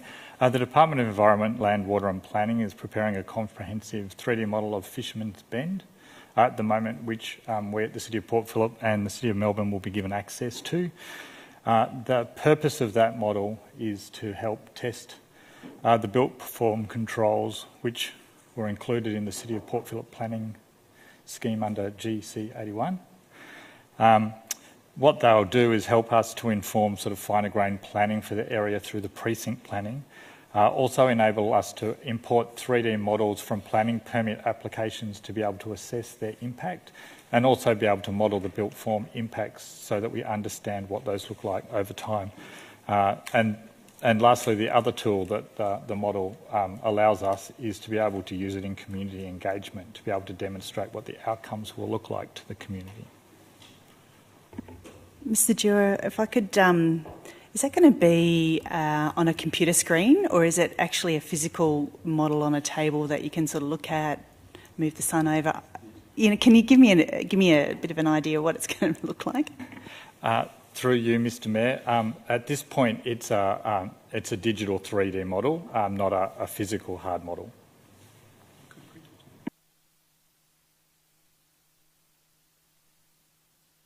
Any further questions? Thanks very much, officers. That was great. So if there are no further questions, can we move to a resolution? Moved Councillor Voss, seconded Councillor Copsey. Councillor Voss.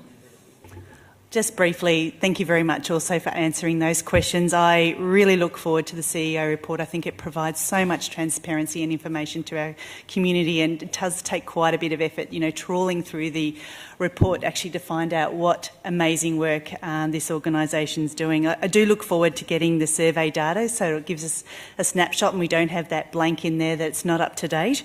But there are some really good news stories in there, and, you know, one of them is very topical at the moment, being our diversion from landfill for our curbside hard rubbish, which is at 41%, which is actually really incredible. So there are some positives in all of this. So just wanted to say thanks very much for doing all the work for this CEO report. It's it is well read. Thank you. Councillor Copsey. Any further speakers? Move to the vote. All those in favour? That's carried unanimously. NDIS status update, 9.1. Councillors, are there questions? Councillor Voss. Thank you. Mayor, there is a point in 7.1 which mentions there's an estimated loss of income from this biannual status update of 400,000. Can you remind me how this compares to the estimated financials for this stage of the project, what we were anticipating? Through you, Mayor. Yeah, we expected the income to reduce as the services transition out and we therefore lose the money, but there's also a corresponding drop in expenditures. So in particular, as the funding is withdrawn and the targets applied to agency spend, we're forecasting the removal of penalty rates paid to direct care staff as the respite periods were provided at weekends and are no longer provided. Reduction to travel and operating expenditure of those staff were now redundant. We're transitioning the children's respite staff, and so that's phasing out the redundancy payments, and we anticipate that the withdrawal is fully costed and won't overspend. So can I clarify, are we in the red or in the black in terms of that number at this point in time? We're on track. Yeah, we're positive but significantly positive. We're building reserves, but the reserves will be used to pay redundancies. So it's complicated, but at the moment there's significant. There are reserves built up as we transition out, but that will be called down on, and we will lose a substantial amount of state funding later in the year. Yeah. Councillor Copsey.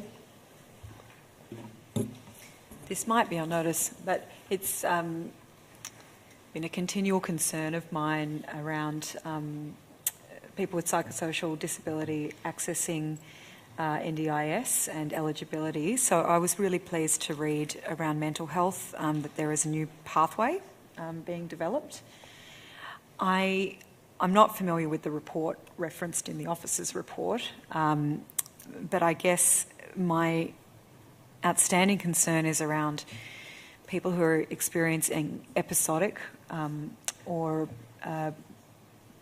not chronic and ongoing mental health concerns, and whether there's still a gap that is being monitored.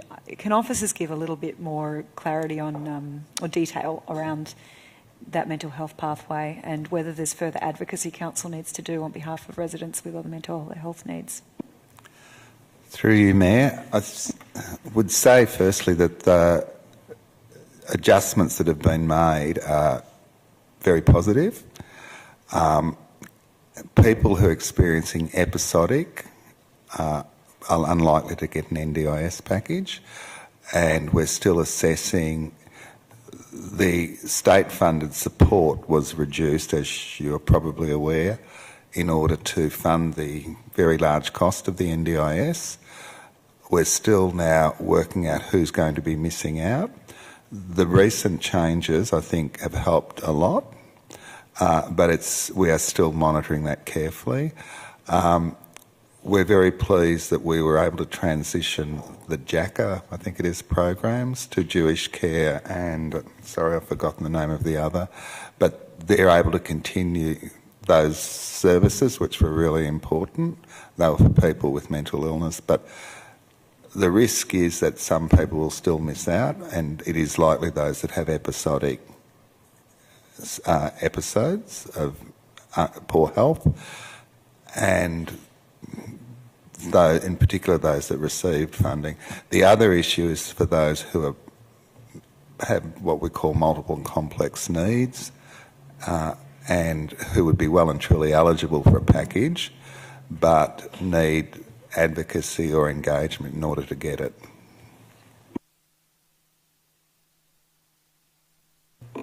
Sorry, Councillor Simic, and then Councillor Crawford. My question builds on this a little bit, and thank you for a detailed report about some of the transition that's taking place. I'm interested more broadly about any other gaps for our community that Council has identified as a result of the transition, whether there are any that have become apparent that's worth mentioning now, or whether a proper and full analysis of gaps as a result of the NDIS transition might be something that's part of the final report,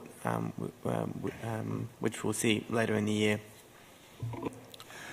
Through you, Mayor, what we've found is that many more people were eligible for a package, particularly the younger people who were receiving state funding. We thought would not be, we estimated from memory it was 25% would be eligible. Actually 41% have received packages. So that's been a good news story in the transition. Otherwise, though, the clients we were particularly worried about were those, and then those that use the Access Arts program, and we've been able to transition those to other services. Councillor Crawford. I guess it's not directly related, but it has occurred to me. Obviously, if there are people with mental health issues that will fall through the gap, has Council considered that we will put in a submission to the Royal Commission around where we see some of the gaps in services? Through you, Mayor, yes. We've already advocated on the terms of reference, that the terms of reference originally didn't include homelessness, which for people living in St Kilda would seem unusual not to include homelessness as a term of reference in the Commission, and I understand a whole heap of groups have made similar submissions.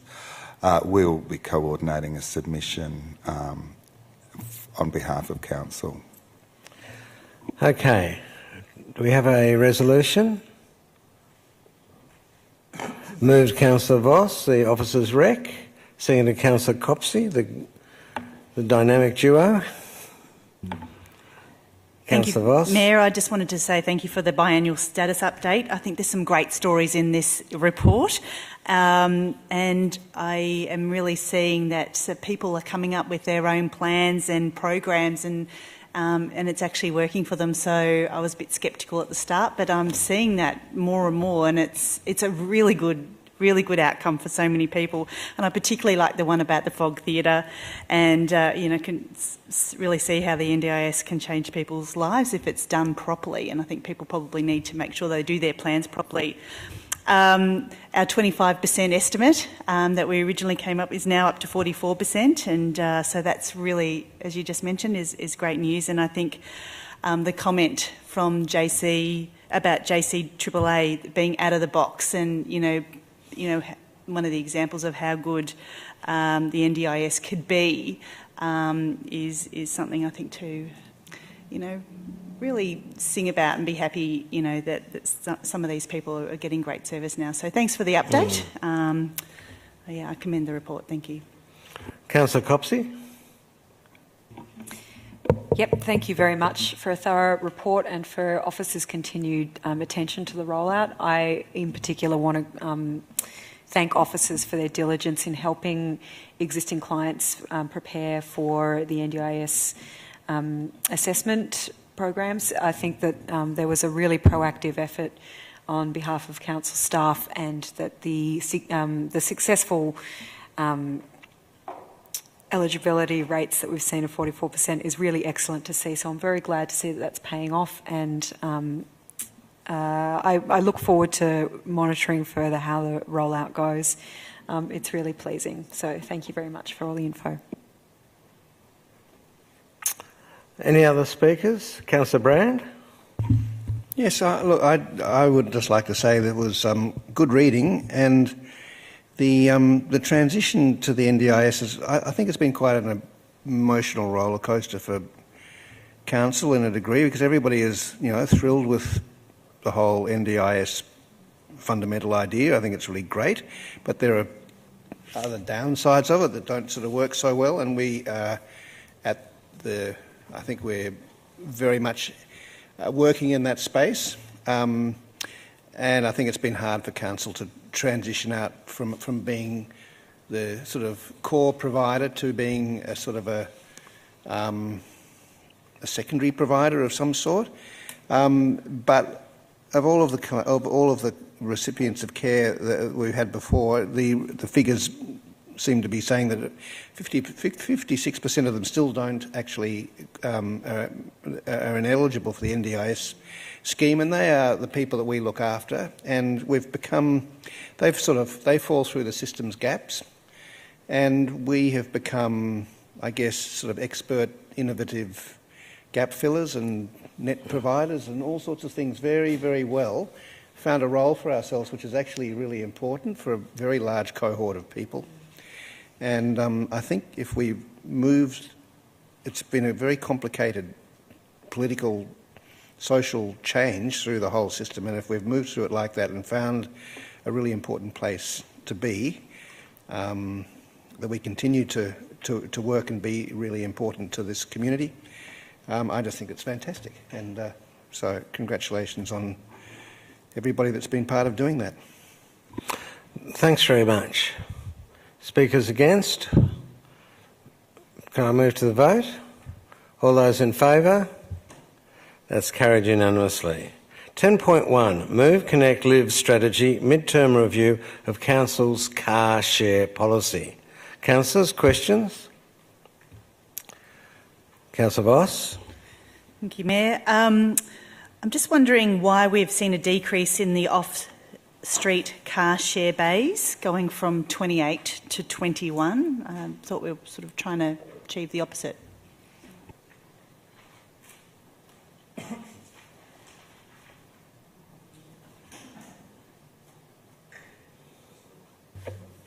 Through you, Mr. Mayor. We have been working to encourage the provision of off-street car share bays.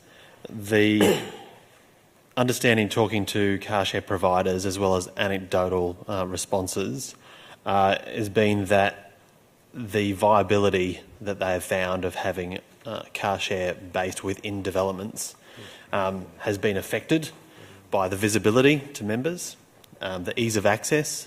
Many of them are locked away within basement car parks, as well as costs to both the body corporates as well as the sunk cost of the car share providers and providing those assets, that in many ways both body corporates and the car share providers find it hard to sustain the usage in a way that makes it sustainable in terms of the cost versus the usage and the return then. I'm going to ask a follow-up, Ms Bartels. Are those 7 places that have decreased from apartments, were they small apartment lots or were they large ones? Have you done that analysis? Is there a number of, apartments in a block where it might be viable? I'm just wondering. Through you, Mr. Mayor, no, we haven't necessarily looked at that level of detail, but note that there is usually a range in the size of the apartment buildings that they're placed within. In many ways, it comes down to access and visibility. Ms Roslick? Through you, Mr Mayor, if I can just add to that, the targets that we have in the policy, 330 car share bays, do not specify on and off street. However, we are endeavouring to increase the number of off-street through planning permits, and working with the car share providers have provided them with big developers in this municipality so that they can approach them and help them with their development and incorporate future car share bays within those developments. And through council's processes, we will also look at opportunities to monitor that approved car share bays are used for that purpose in developments. Okay. Councillor Voss? Thank you. So in the policy, it has some suburbs as expand strongly and some as limited expansion. For example, expand strongly was somewhere like Port Melbourne, and limited expansion was somewhere like, I think, South Melbourne. However, it's now appeared that the demand seems to be a lot higher than first expected in places that had the limited expansion. I'm just wondering, do we need to change the policy around how we go forward, given the outcome of this report?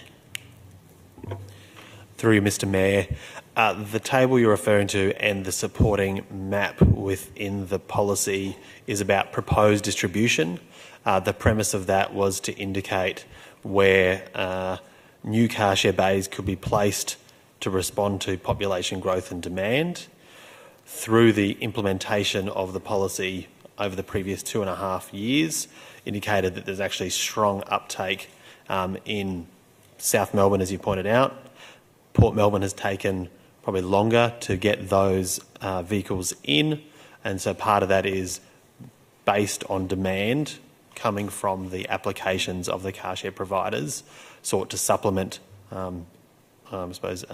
latent demand within South Melbourne and also in St Kilda, but also be seeking, as is included within the body of the report, to continue to progress expansion within Port Melbourne and the other mentioned suburbs or neighbourhoods of Port Phillip. Okay.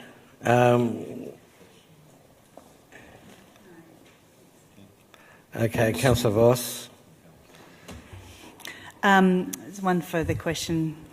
So council seeks neutrality, cost neutrality for the car share scheme, but that wasn't actually addressed in the report about whether or not you've achieved it. I'm wondering if you could update us, please, on how we're going. Through you, Mr Mayor. The policy does say to seek cost neutrality. Within that, council charges a fee per bay to the operator for the installation, and that also includes a partial recovery of the officer time in terms of delivering that, as well as also an annual fee per bay, which is benchmarked against the residential parking permit fee, and that's levied on the 1st of July every year. So taking that into account in terms of the revenue as well as the costs, it costs council $15,000 per year for car share across the year. Councillor Brand, or you got? Sorry, Mayor. So do we meet our target or not? With all those figures, are we neutral or we're... So is at the end result we're still $15,000 it costs us? Is that what you're saying? Through you, Mr Mayor, that's correct. Thank you. Councillor Brand, you're right. Do I have a resolution? Moved Councillor Copsey, seconded Councillor Gross. Councillor Copsey, do you wish to speak? Really pleased to receive a report on this. I note that it's really groundbreaking for council to have a car share policy, and that Port Phillip is a leader in local government in this regard. I'm really pleased to see we're making progress towards our targets, and whilst I probably would have liked to be in a position to see the uptake so great that we could revise targets up, I think it's fantastic to see that we're keeping pace and that residents are embracing car share as a way to reduce the costs of private vehicles, and also it helps to reduce car dependence in our municipality. So it's a really important policy, really important to our goals under Move, Connect, Live.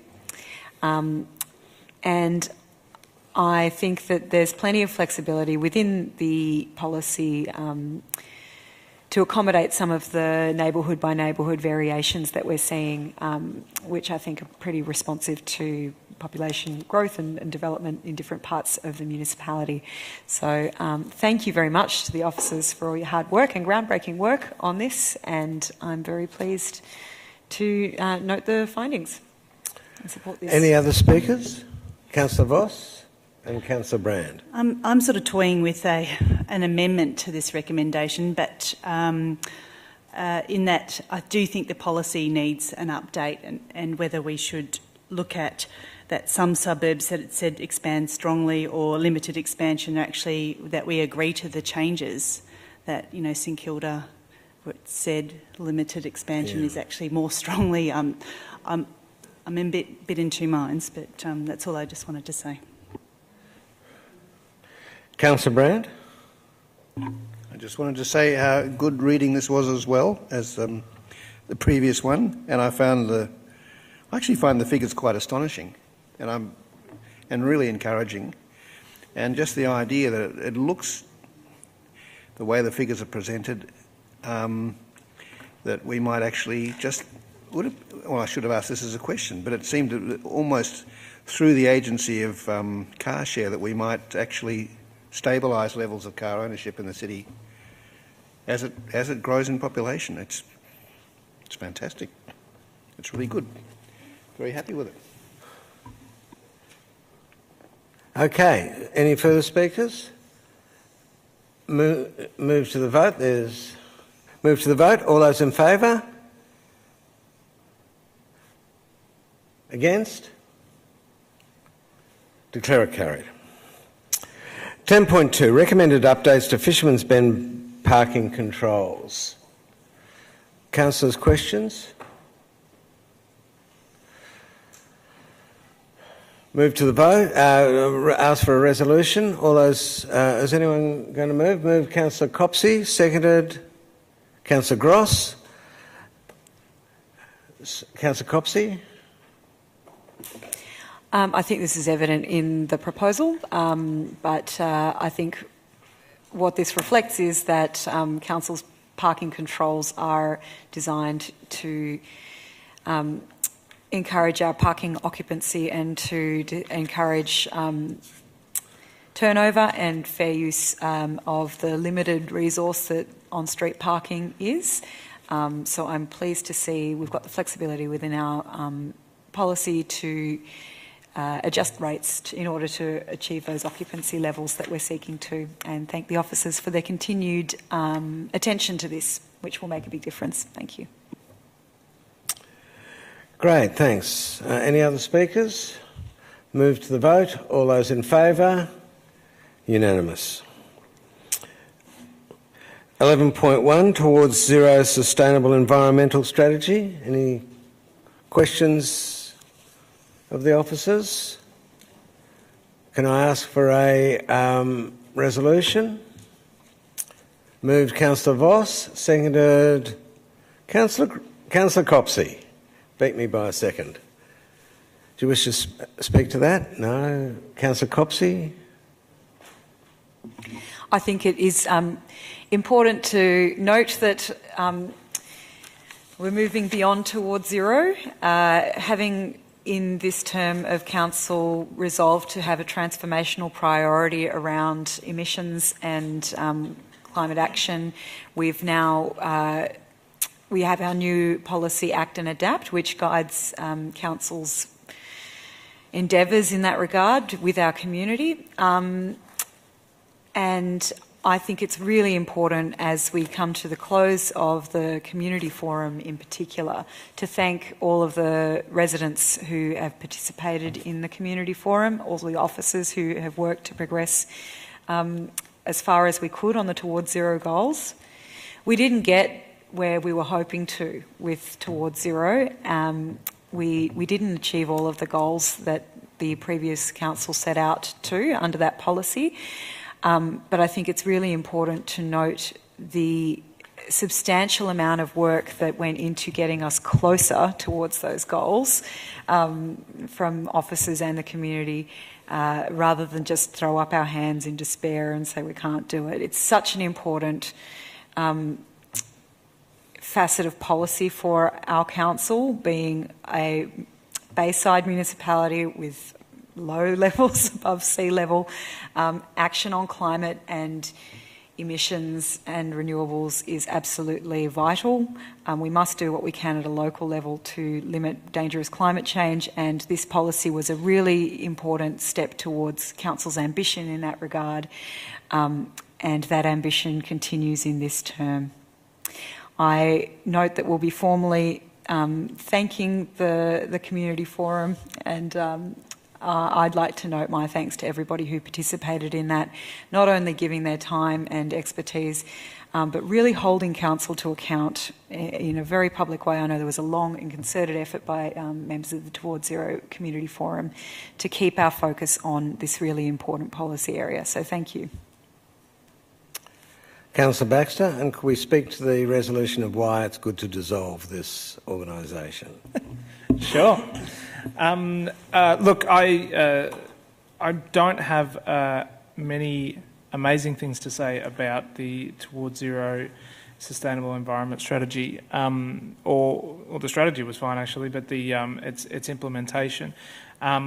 I'm happy that we're now wrapping that up and heading into another direction, but I did want to, well, I guess Councillor Copsey sort of said some of this, but I wanted to point out that members of the Towards Zero Forum, as well as members of the community, including the Port Phillip Alliance for Sustainability and others, were instrumental in pointing out warning signs where we weren't going to meet our targets and where council was headed in the wrong direction. I'm really glad that this council has chosen a different direction and that we're heading in a really good place. So it's sort of it's a little bit bittersweet, I suppose, but it's good to be able to focus on the new and wrap up the old. Okay. Any other speakers? Let's move to the vote. All those in favour? Carried unanimously. Can I ask you now to go to page 285, Assembly of Councillors, 14.1. Any questions of the officers, councillors? Can I have a resolution? Moved Councillor Voss, seconded Councillor Copsey. You beauties.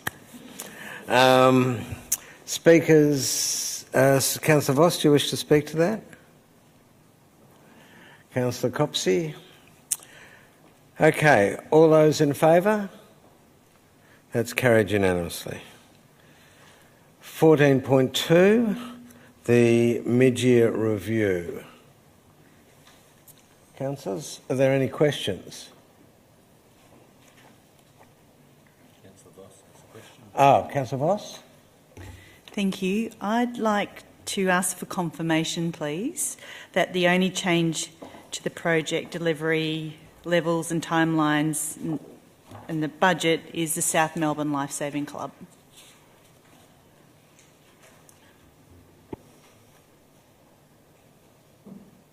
Through you, Mr. Mayor, I think there's a range of changes proposed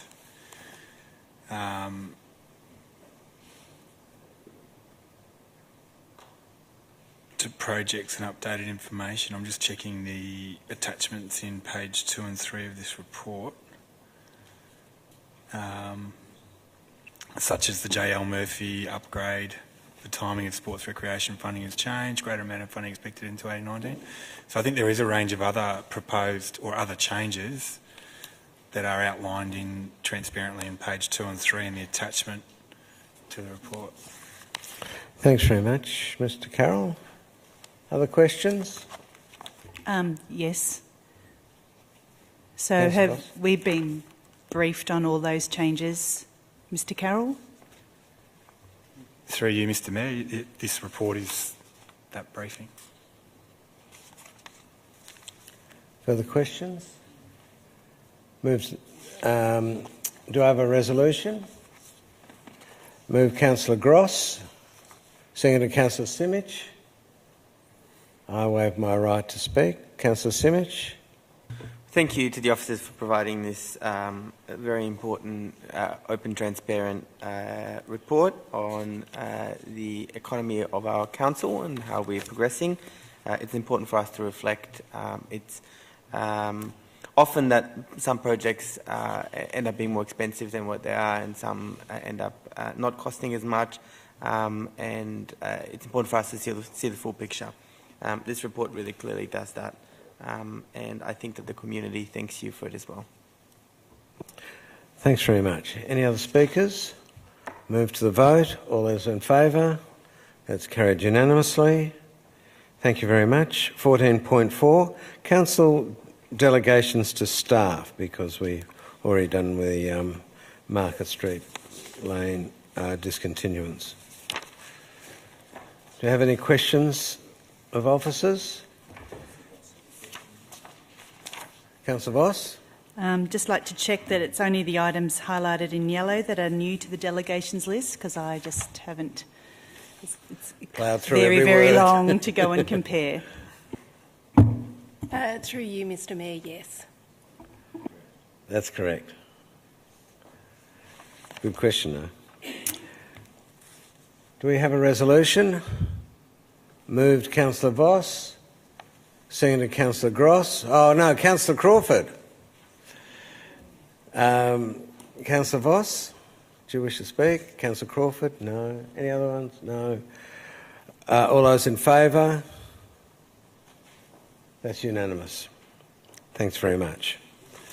14.5, we've got a few declarations.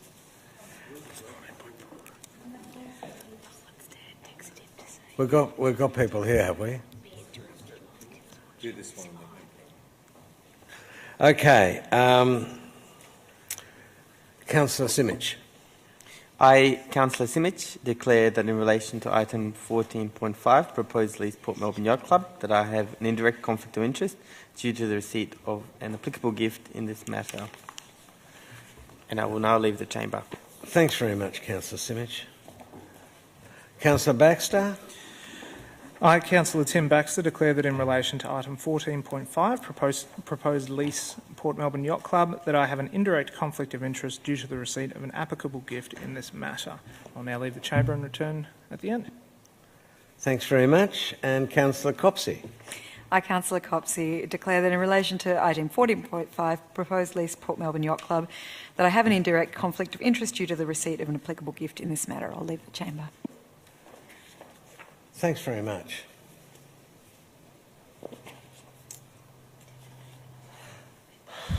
Okay, do we close the door? Okay, councillors, are there any questions on this?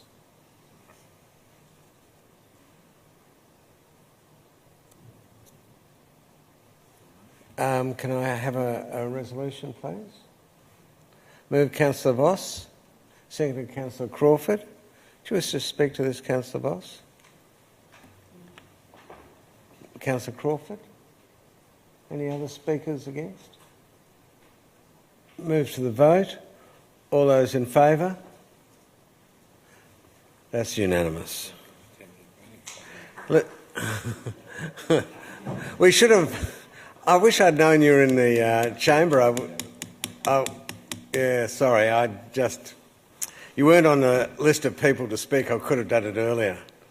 But thanks very much for your leadership and contribution. Okay, let's have a bit of a break. 5 minutes. Okay, let's get back into it. 15.1, notice of motion, seating in Fitzroy Street. This has been moved by Councillor Andrew Bond. Councillor Bond, can I ask you to read out your notice of motion? I, Councillor Andrew Bond, give notice that I intend to move the motion outlined below at the ordinary meeting of Council on 20th February 2019, that Council temporarily removes the seats outside the 7-Eleven on Fitzroy Street at the Jackson Street corner. So that's been moved. Is there a seconder? Seconded Councillor Pearl. Councillor Bond, could you talk to us about it? As indicated in the supporting information, this is to give the City of Port Phillip CEO clear direction from Council to undertake this task. Councillor Bond? Pearl, sorry. You're fine. Councillor Simic? Sure. I should have done questions before, sorry. That's okay. We're all learning. There's no information in the supporting documentation about why this action is necessary. Would officers be able to give more information about that? Ms Bennett? Through you, Mr Mayor, through Council's Art and Soul strategy, Council is committed to undertaking a placemaking process with 3 communities, one of which is on Fitzroy Street. Since about August last year, officers have been working closely with members of the community to really get them to start to think about the desired future that they would like to have for Fitzroy Street and some of the activities that could be completed in the short, medium and longer term that would lead the community towards that desired outcome. Last year, amongst a range of other items that were suggested through those community consultation and engagement activities, the removal of or temporarily trialling a different approach to 2 seats on Fitzroy Street was put forward by the community as being something that they wish to explore through the process. Councillor Simic? So what community are we talking about?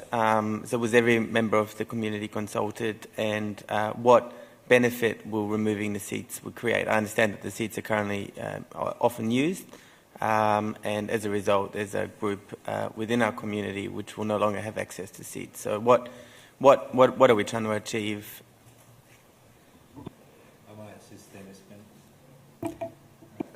Through you, Mr Mayor, the placemaking process is premised on an action learning process. Council were briefed on that. It's not so much action learning for us as council officers, as action learning for the community to understand how different uses of public space and place can add or detract to a vision for the street. We're about to start a place planning process next week on Monday, where we'll talk. It was great to hear Mr. Blakely tonight talk about his vision for Fitzroy Street. We'll start the process of getting a broad cross-representation of the community to talk about their vision. Part of their place planning process is to continue to trial things that the community want to trial, so they understand the street better. So to answer your question, it's an action learning process. It's not about consulting with everyone in the community. I don't think we can consult on simple things like trialling a temporary removal of the seat with the whole community. It's the process of leaving a seat in, putting plant pots there, putting some other activation there, or taking a seat out is actually an engagement process. It's a conversation around the street and perceptions of safety, and the action learning process is the process of engagement. So we don't intend, and I think we've briefed council on this, to fully consult every member of the community for temporary changes to the street. I think we want to start a conversation beyond whether we have a seat there or not. We want to start a conversation around perceptions of safety. We want to start a conversation around inclusion, because I know that many of the councillors and community members that I've talked to, businesses, residents, service providers, share a vision for that street which has inclusion very much at the heart of it. And I think sometimes these are conversation starters, not necessarily things where we might want to measure the benefits or issues associated with one small trial. To mitigate the impact on amenity in the street, we've put in additional cafe seating, and that is about trialling where additional seating might work on the street better than where the current seating is. So part of that trial of the cafe seating, which we put out and move around and try in different locations, is to try and get some data on where people are going to need to sit down as they use the street. So this is not just about taking one seat out, it's about starting a conversation on seating within the street. And by necessity, I think it's going to be a conversation around inclusion, because I think whether we leave the seat in or not, we're still going to have people on that corner, and we've spoken to the people on that corner and they say they'll sit there whether there's a seat or not. And I think sometimes it's about going with a community-generated idea, and so the community understand and can start to debate in a much more serious way what that means for that street and that community. So I think we've tried it with the seat in, we've tried it with flower pots in that area, and I think trialling it with seats out will probably show the community that there's a deeper conversation to be had. Thanks very much, Mr. CEO. Councillor Baxter. I suppose this probably for the benefit of anyone who might be watching on the live stream might actually be wondering what are these? Why are we wanting to remove? Is this a question or a speech? It's a question. People might be wondering why is this something that's even being debated or discussed. So I suppose I would ask Councillor Bond to explain why it is the seats. Why he believes the seats should come out. What is the purpose of this motion? The CEO was going to remove these seats under delegation, but felt he was getting a fair bit of pushback from yourself, Councillor Baxter, Councillor Simic and Councillor Copsey as for reasons for doing that. So I decided to bring this to Council to take the decision away from the CEO, so there's no political backlash for him from the three of you for making this decision, and put this decision into the hands of councillors. Sorry, Mr. Mayor, that didn't answer my question at all. I understand, your little grandstanding that you want to do. I'm actually, what is the purpose of removing the seats? Point of order. The question is, why should... Mr. Mayor, can I ask that Councillor Bond withdraw the comment that I was putting undue pressure on the CEO about decision making, and that I was going to cause some sort of political problem for him, because that's not the case. Yeah. So I'll deal with, I think Councillor Bond's point of order came first. Can I seek some guidance? Yeah. I think the key, look, just to move the discussion on through you, Mr. Mayor, I think this is about being clear around the delegations that Council gave to me, without talking about pressure or otherwise. This is about getting clarity around the delegations that Council gave to me to implement the place-making project, if I was to put that a bit more cleanly without talking about pressure or otherwise. Okay. And I think... Can we just take a breath? And your question? So, so my question isn't why have you brought this motion rather than leave it to delegation to see it. My question is why do the seats need to be... So I understand that there have been people from the community that have said we should remove the seats. I think there are people who might be watching this meeting going, why is there a big deal over these seats? Can you explain why the seats need to go? What is the problem that the seats are causing, please? Councillor Bond? I don't believe that's a clarifying question. I'll get to that when I get an opportunity to speak.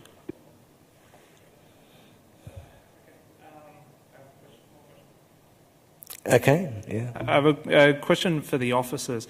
The use of the word temporarily in this motion, does this give you adequate direction here? Because I'm not entirely sure what temporarily means. Does it mean 6 months, a year? Is this adequate for what you would need from direction from Council? I'll take that one. Through you, Mr Mayor. As I said, we're starting the place planning process over the next 2 Mondays. That's a really critical part of the place-making project. I think it's really imperative that we try different things, and part of that is showing that we're responsive to the community. I'll answer the question around temporarily. Temporarily might be a week, it might be 2 weeks. I'm very keen. I think within 2 weeks we'll know that people are still going to sit there, to be quite honest, but I hope that then sparks a conversation that actually it's not the seat that's the problem, it's actually about how we connect these people to the street and how we might otherwise use that space. We're quite clear, having spoken to the people who use that space, that it's about the product offerings in 7-Eleven, so they like to get their slushies, and it's a place that's open, it's bright, and they feel safe, and I think that will draw out into that conversation.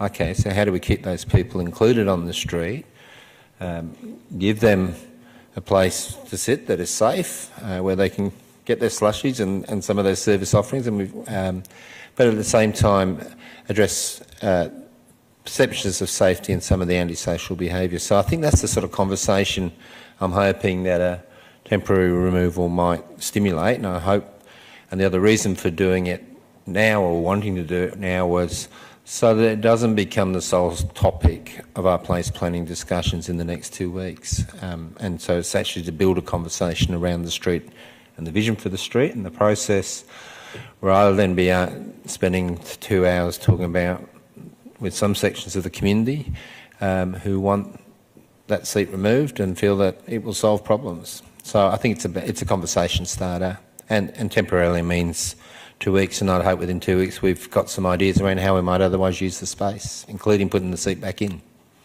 Question? Councillor Simic? It's still not clear why proposals been made for seats to be removed. There's been a lot of conversation about certain members of the community proposing it, but you've also outlined, CEO and officers, that there is a group of people currently using the seats. So what's the problem, and that they intend to and would like to continue to use the seats, and that group of people changes from time to time. So what's the problem with people having access to public assets like the seats that were installed by Council?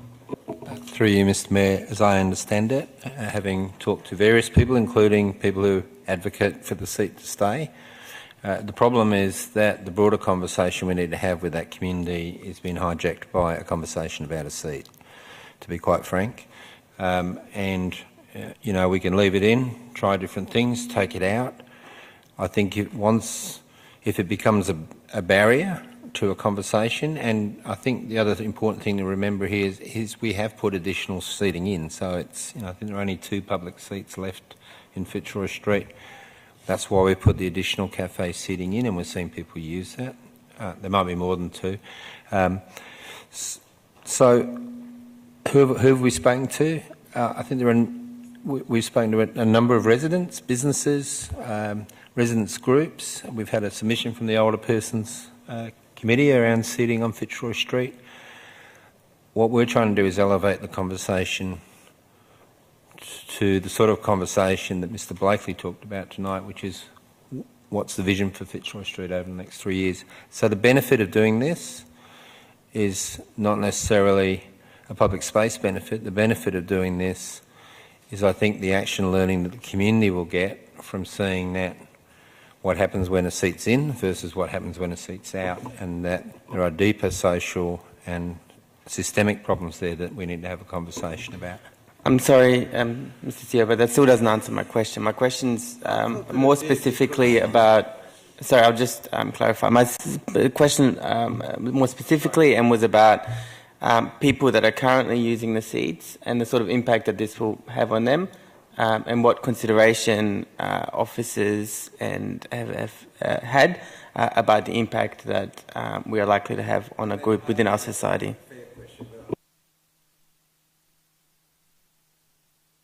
The people who are down in that area are not currently using the seats because they have plant pots on top of them, which was one of the things we trialled.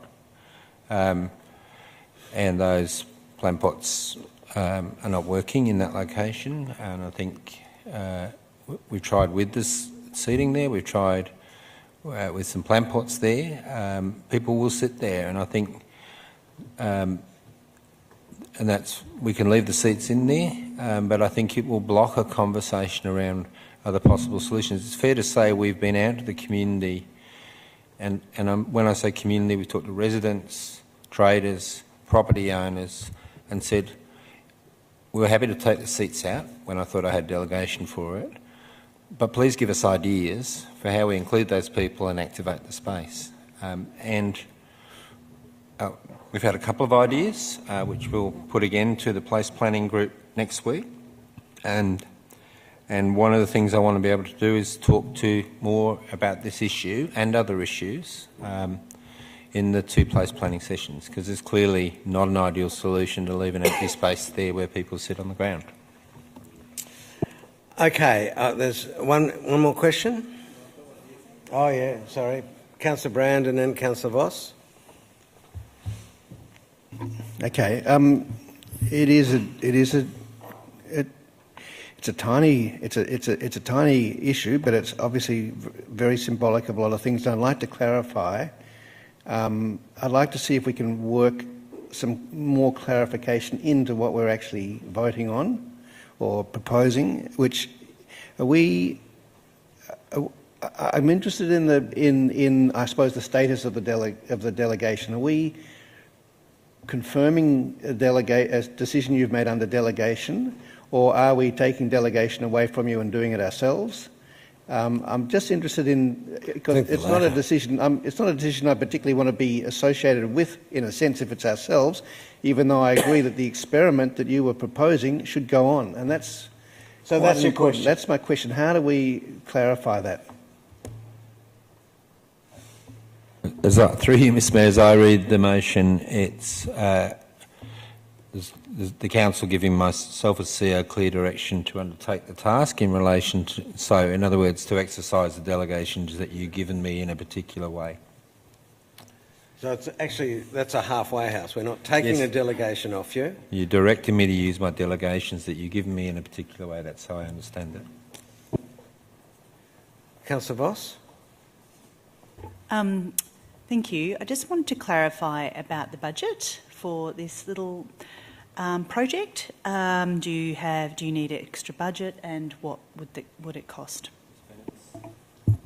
Through you, Mr Mayor, Council allocated through the council plan process a budget of $300,000 for placemaking activities. This activity, like other activities in the placemaking realm, would be covered within that budget, so there'd be no additional call on the council for funds to remove or replace. The quote that we have received, should council resolve to do this, would be that the removal and reinstallation would be about $8,000, so to remove and then reinstall, and I've been advised that the seat could be reinstalled within 48 hours. Through you, Mr Mayor, we'd also, I think, take the opportunity to refurbish it whilst we had it out. because it's in pretty poor state.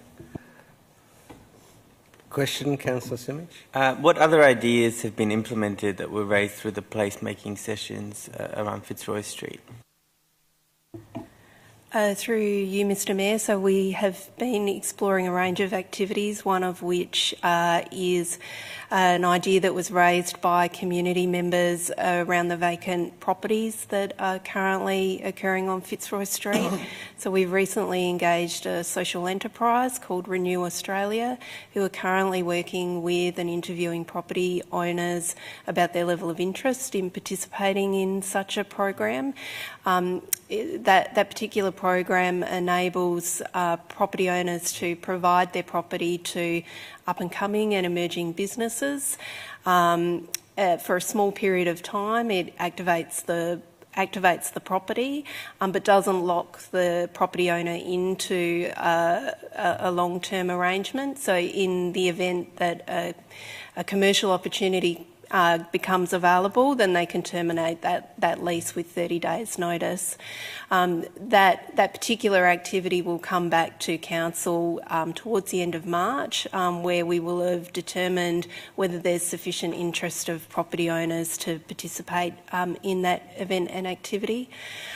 We also received an idea from the community that they would like to see some of the shop fronts in front of some of the vacant properties activated. So we worked with the community and instigated or trialled 3 markets on a Friday evening to activate the area, which was a direct result of feedback that was received from the community. We've also received other ideas, such as making changes to parking conditions on the street, and after further investigation, they proved to be less quick wins, but probably a conversation we need to continue to have with the community after we've done some assessment of that. We've worked with the community as well. Community asked for or had ideas around council officers working more closely with the Victoria Police, and so we now have regular joint patrols on a certain day of the week between our local law officers and Victoria Police to work collaboratively on issues that might be impacting on the street. Another way that the community has been involved to date through this process is a place audit, which happened over four different days and times late last year, to really gain a good understanding of how the place is currently being used. There was a diverse representative group involved in that place audit, including Voices of the South Side. Voices of the South Side have 5 participants from that group have lived experience of homelessness. So we have tried to engage broadly. To date, we've had about 160 points of contact with the community between about August to now to really gain good insight, and we have officers out on the street, on Fitzroy Street, a dedicated officer, and they're there at least 3 days a week. Just to answer Councillor Simmonds' question through Mr Mayor, and we've also had the community raise the issue of homeless people and their possessions. So we've done a lot of work trying to find and explore locker solutions, where particularly with local service providers. Mr Keenan might want to talk a little bit more about that, but that certainly came from the community.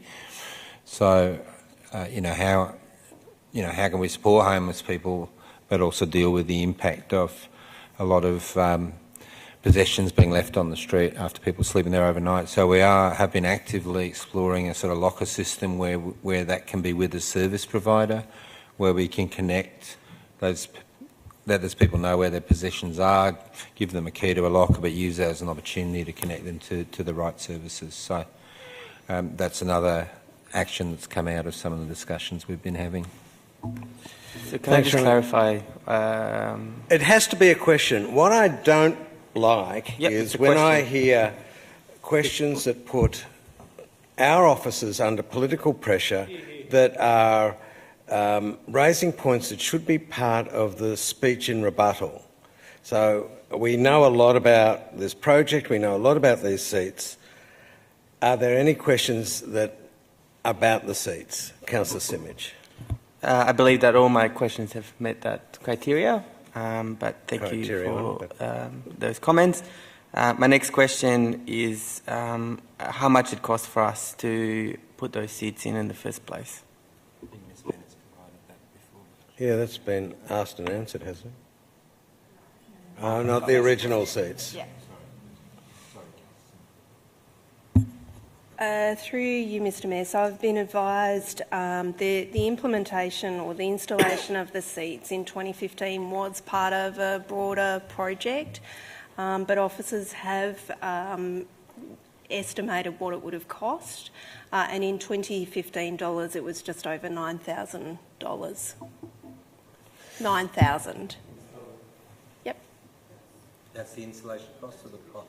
That's the original cost. And the actual cost of the seats? I mean, of that particular seat. So officers have estimated this because it was part of a broader project. So my understanding is that there were 2 seats installed at that time, but the seat that council are debating at the moment at 75 Fitzroy Street, officers estimate that was around $9,000 in 2015 dollars. Okay, any questions? We can go to the notice of motion's been moved and seconded. Councillor Bond, do you wish to speak to it? Oh, you've already spoken to it, haven't you? Okay, Councillor Pearl? I'm fine, thanks. Councillor Baxter? I found it a really difficult process to actually get anyone to tell me what is the purpose of removing the seats. What I've heard is, that it won't do anything, which is a very strange reason to make any kind of decision. Just to clarify for anyone who's watching this, these seats are used by a number of vulnerable homeless or people who are rough sleepers, or people who are disadvantaged in other ways. The purpose of removing the seats, as I understand it, the proposal given by certain members of the community, is to remove these people from that area and to have them go somewhere else because they congregate at these seats. No one has been willing to say that in this chamber, which I just find amazing. So the purpose is to remove those seats so that they will go somewhere else. The officers appear to be saying, we know that, well, not that we know, we suspect that they won't, that they'll continue to sit in the same spot whether there's a seat there or not, because they go to 7-Eleven and they enjoy that area. So I cannot support this motion because we're going to spend apparently $8,000 to prove a point, to pull out some seats, people won't move, we put them back in. I don't think this is a good use of resources. I don't think this is an equitable way to treat people on the street, particularly the most vulnerable people on the street. And I don't understand why this has been brought to council anyway. The fact of the matter is the CEO has delegation here, and the CEO actually has the power to do what he will on this. The accusation from Councillor Bond that I have threatened political retribution to the CEO is... No, that's not what I said. That's not what I said. Okay, all right. Well, Matt, I'll withdraw that. I'm happy to rewind to whatever Councillor Bond said, but it was an implication that I was going to somehow put pressure on or make life difficult for the CEO in a political way.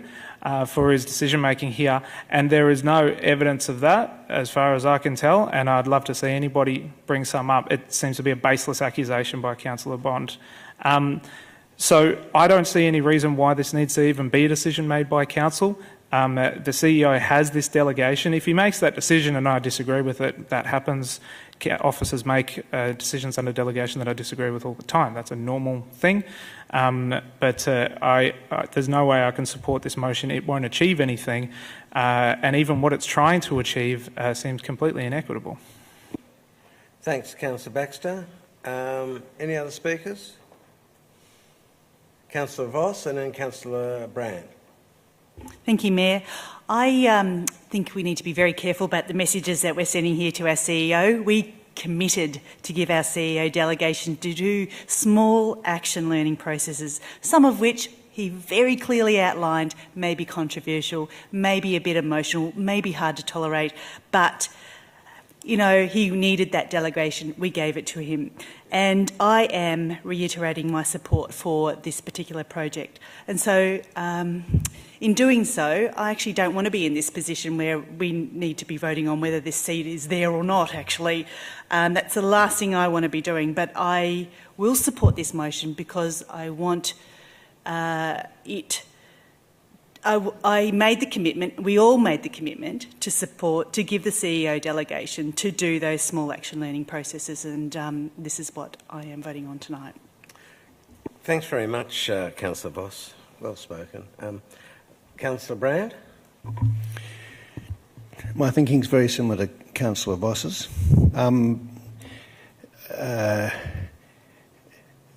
Just by itself, taking a seat out is...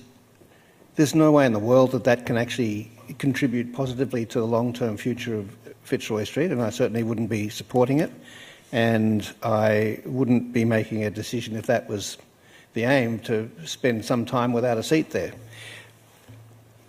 But I think what the CEO is doing under delegation, which we granted him, is to do a whole lot of experiments and tests and trials at the behest of various community members or community groups, to try and work out, to try and get things settled from the most superficial problems through into being able to fix deeper ones. And this one has certainly become a bottleneck, a point of contention which needs an experiment, I guess, to clarify it, rather than people taking symbolic sides on it and never shifting from them. I have my symbolic side on it too. I don't believe ultimately in removing those seats in Fitzroy Street, but I do think that the CEO is experienced in these things. I trust him to do it well. I think we have given him permission, more than permission. We've asked him to go and do these things on our behalf, in a way which avoids cumbersome decision making like we're doing here tonight, and I back him on that. And I think that we need to do this experiment. It's not anything more than that. I'm happy to do it as a trial. It's a sort of a double negative type test that's important to establish facts rather than feelings on all of these things, and I just think it's a part of the process. Part of his delegation, I think, was that if he did meet with doubt or resistance with councillors, that he would always be touching base, and if there was a sense of dissension or whatever, that he would actually come back and ask us, which is what we're doing. It's cumbersome, it's awkward. I don't want to be making this decision. I find the wording of it too bald. I think I'd prefer to be asking the CEO to continue the experiment on the seats. We've already stuffed up the seats already by putting up, or prevented the use of the seats by putting pot plants on it. That should be, that would be a stupid thing in the long term as well. But it's a step in a experiment that has some point to it. So I'll be supporting it. If it goes down, I'll foreshadow that I'll move another motion which has a slightly different wording that might be more palatable. Thanks very much. Any other further speakers? Councillor Simic. St Kilda is full with a vibrant community who deserve access to public spaces and social services. I believe that this action is immoral. It doesn't align with our values. It purposely punishes a group in our society that we deem not to be in step with the majority. I walk past the 7-Eleven on Fitzroy Street frequently and admire that the seats are a used public asset. So why are we moving to rip up seats that cost $9,000 to install? This should not be what an economically or socially prudent council does. One step forward, two steps backwards, just to prove a point, I guess. Make no mistake, I believe that this action is about gentrifying St Kilda, beating up on vulnerable members of our society, and I'll have absolutely no part to play in it. This proposal is not just about ripping out seats, it symbolises and it's about further dehumanising some of the most vulnerable people in our society, and it's about robbing people of their dignity. It's saying, let them sit on the ground, and I'll have absolutely no part to play in that.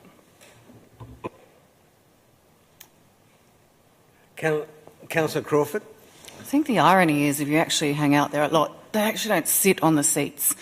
They just hang around that area because of various things that it brings to them. So we're arguing over what the problem is in the community. It's not that people want to hang out there, it's the antisocial behaviour that is complex and makes people feel unsafe. And as Fitzroy Street has become less populated for various reasons, whether it's the decline in retail, St Kilda's not the hotspot that it once was, so there are other parts of Melbourne to go to, there are less people around, and perhaps that makes there is the complexity of why we feel less safe on the street, and the decline on the street is not something we can solve easily or quickly, and it involves people of all, whether it be traders or whatever, who are trying to hang on to their businesses. It is not an easy issue to solve.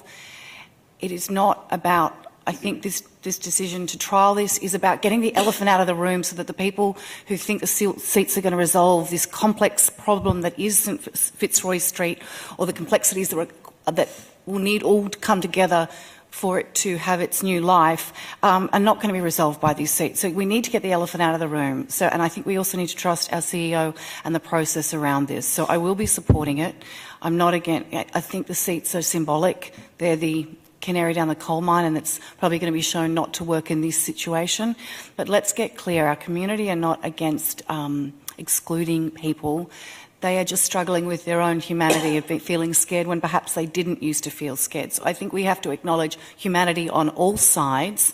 Let's do the damn experiment, get it out of the way, and find the things that do work. Thanks very much. Councillor Copsey? I similarly won't be supporting this motion. I think it's an unusual. I think it's a weird and unusually cruel attempt to, yes, I think as Councillor Simic said, perfectly rob people of their dignity. The seats are currently being used as public seats should, for people to sit on and take comfort on. And I have a minor clarifying question. We've heard reference to the reinstallation of these seats within a fortnight. During the discussion this evening, I wonder if I might be indulged with a response on whether that needs to be included in the motion for officers to action that, if that's the intent. Yeah. I think I said it may, the sort of, I was trying to answer Councillor Simic through you, Mr Mayor, around what temporarily meant. It might be 2 weeks, it might be longer. Because I think it may be that part of this experiment within 1 or 2 weeks we'll know. I think what I'm hoping it will do will spark a conversation about how we might otherwise activate or use that space in a way which recognises the need for inclusion as well as the need to address perceptions of safety.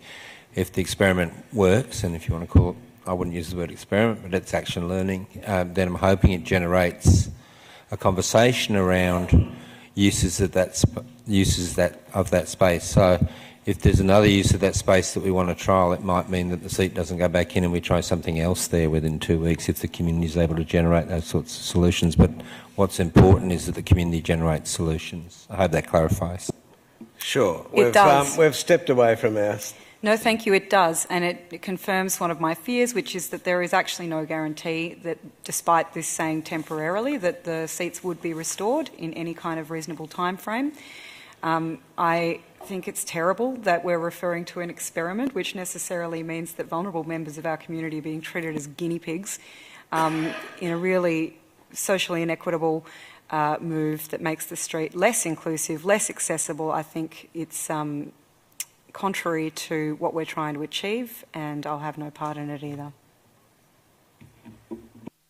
Thanks very much. I think we're just about ready for a closing speech. Thank you, Councillor Gross, Mayor Gross. The police, traders and local residents have all spoken to us about these seats on many occasions.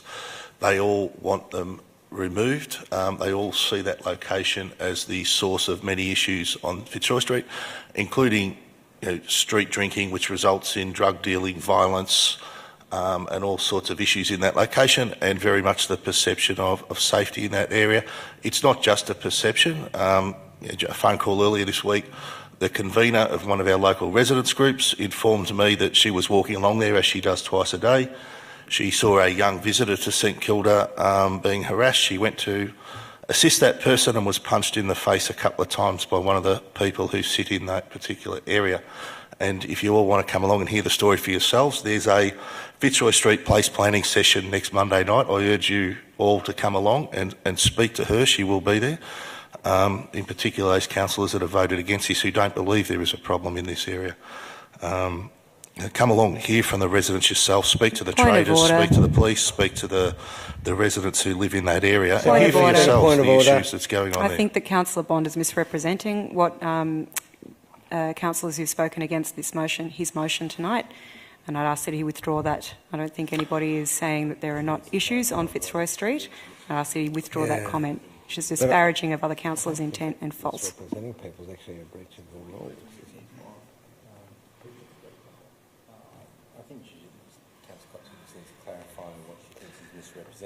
Yeah. So with these points of order, I must request that you say what rule has which part of our local law has been breached and what part of Councillor Bond's speech breached it.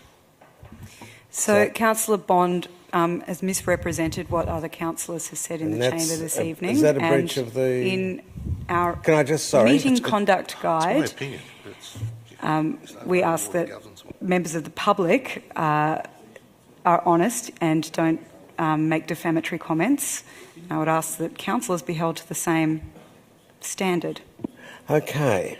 I'll just seek some clarification. Through you, Mr Mayor, there's nothing specific in the local law, but I would suggest that Councillor Copsey needs to clarify what Councillor Bond said that she believes is misrepresentation, and then perhaps Councillor Bond can clarify that.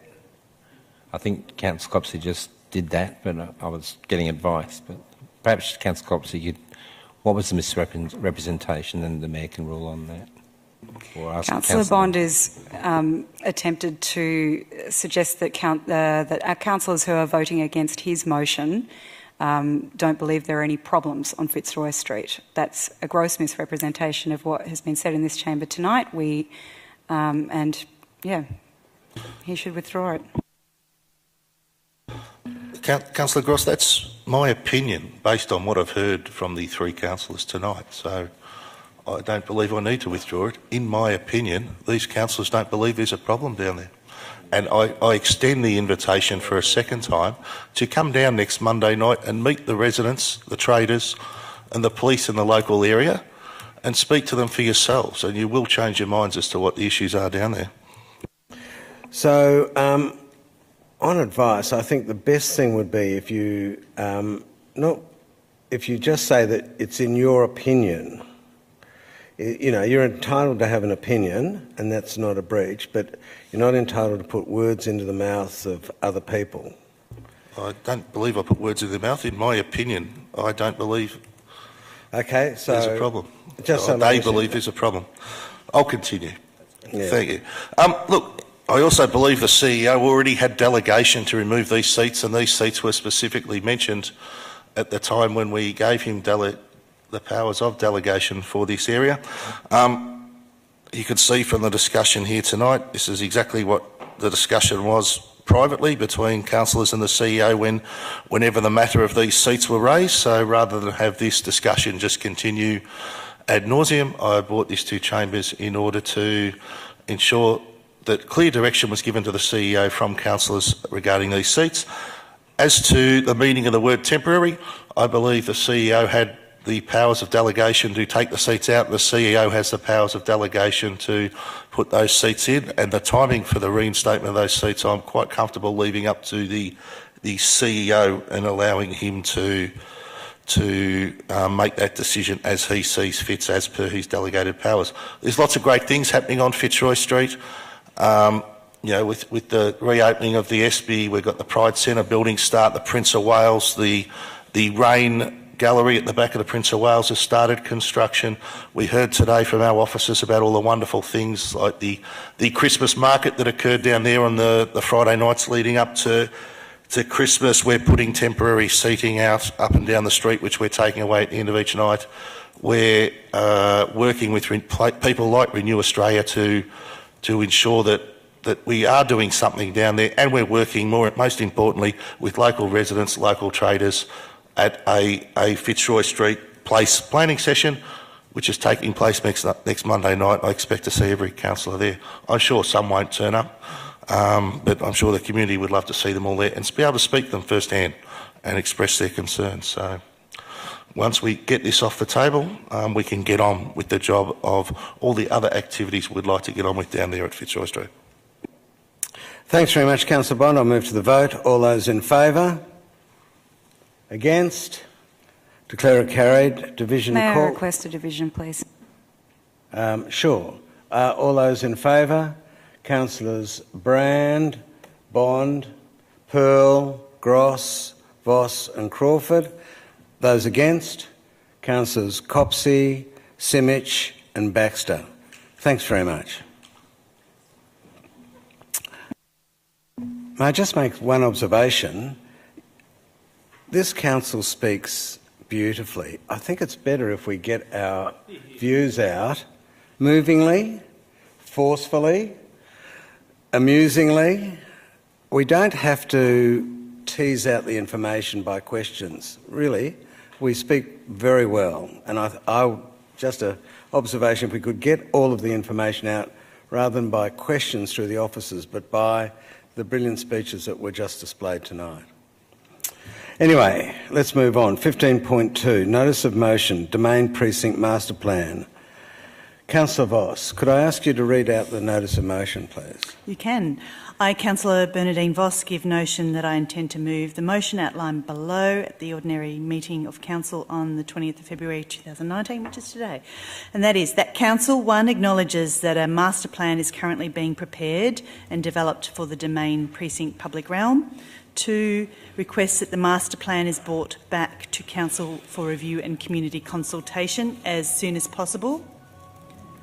3, requests that Council investigates the introduction of funding mechanisms such as development contribution plans or infrastructure contribution plans to contribute towards the cost of public realm.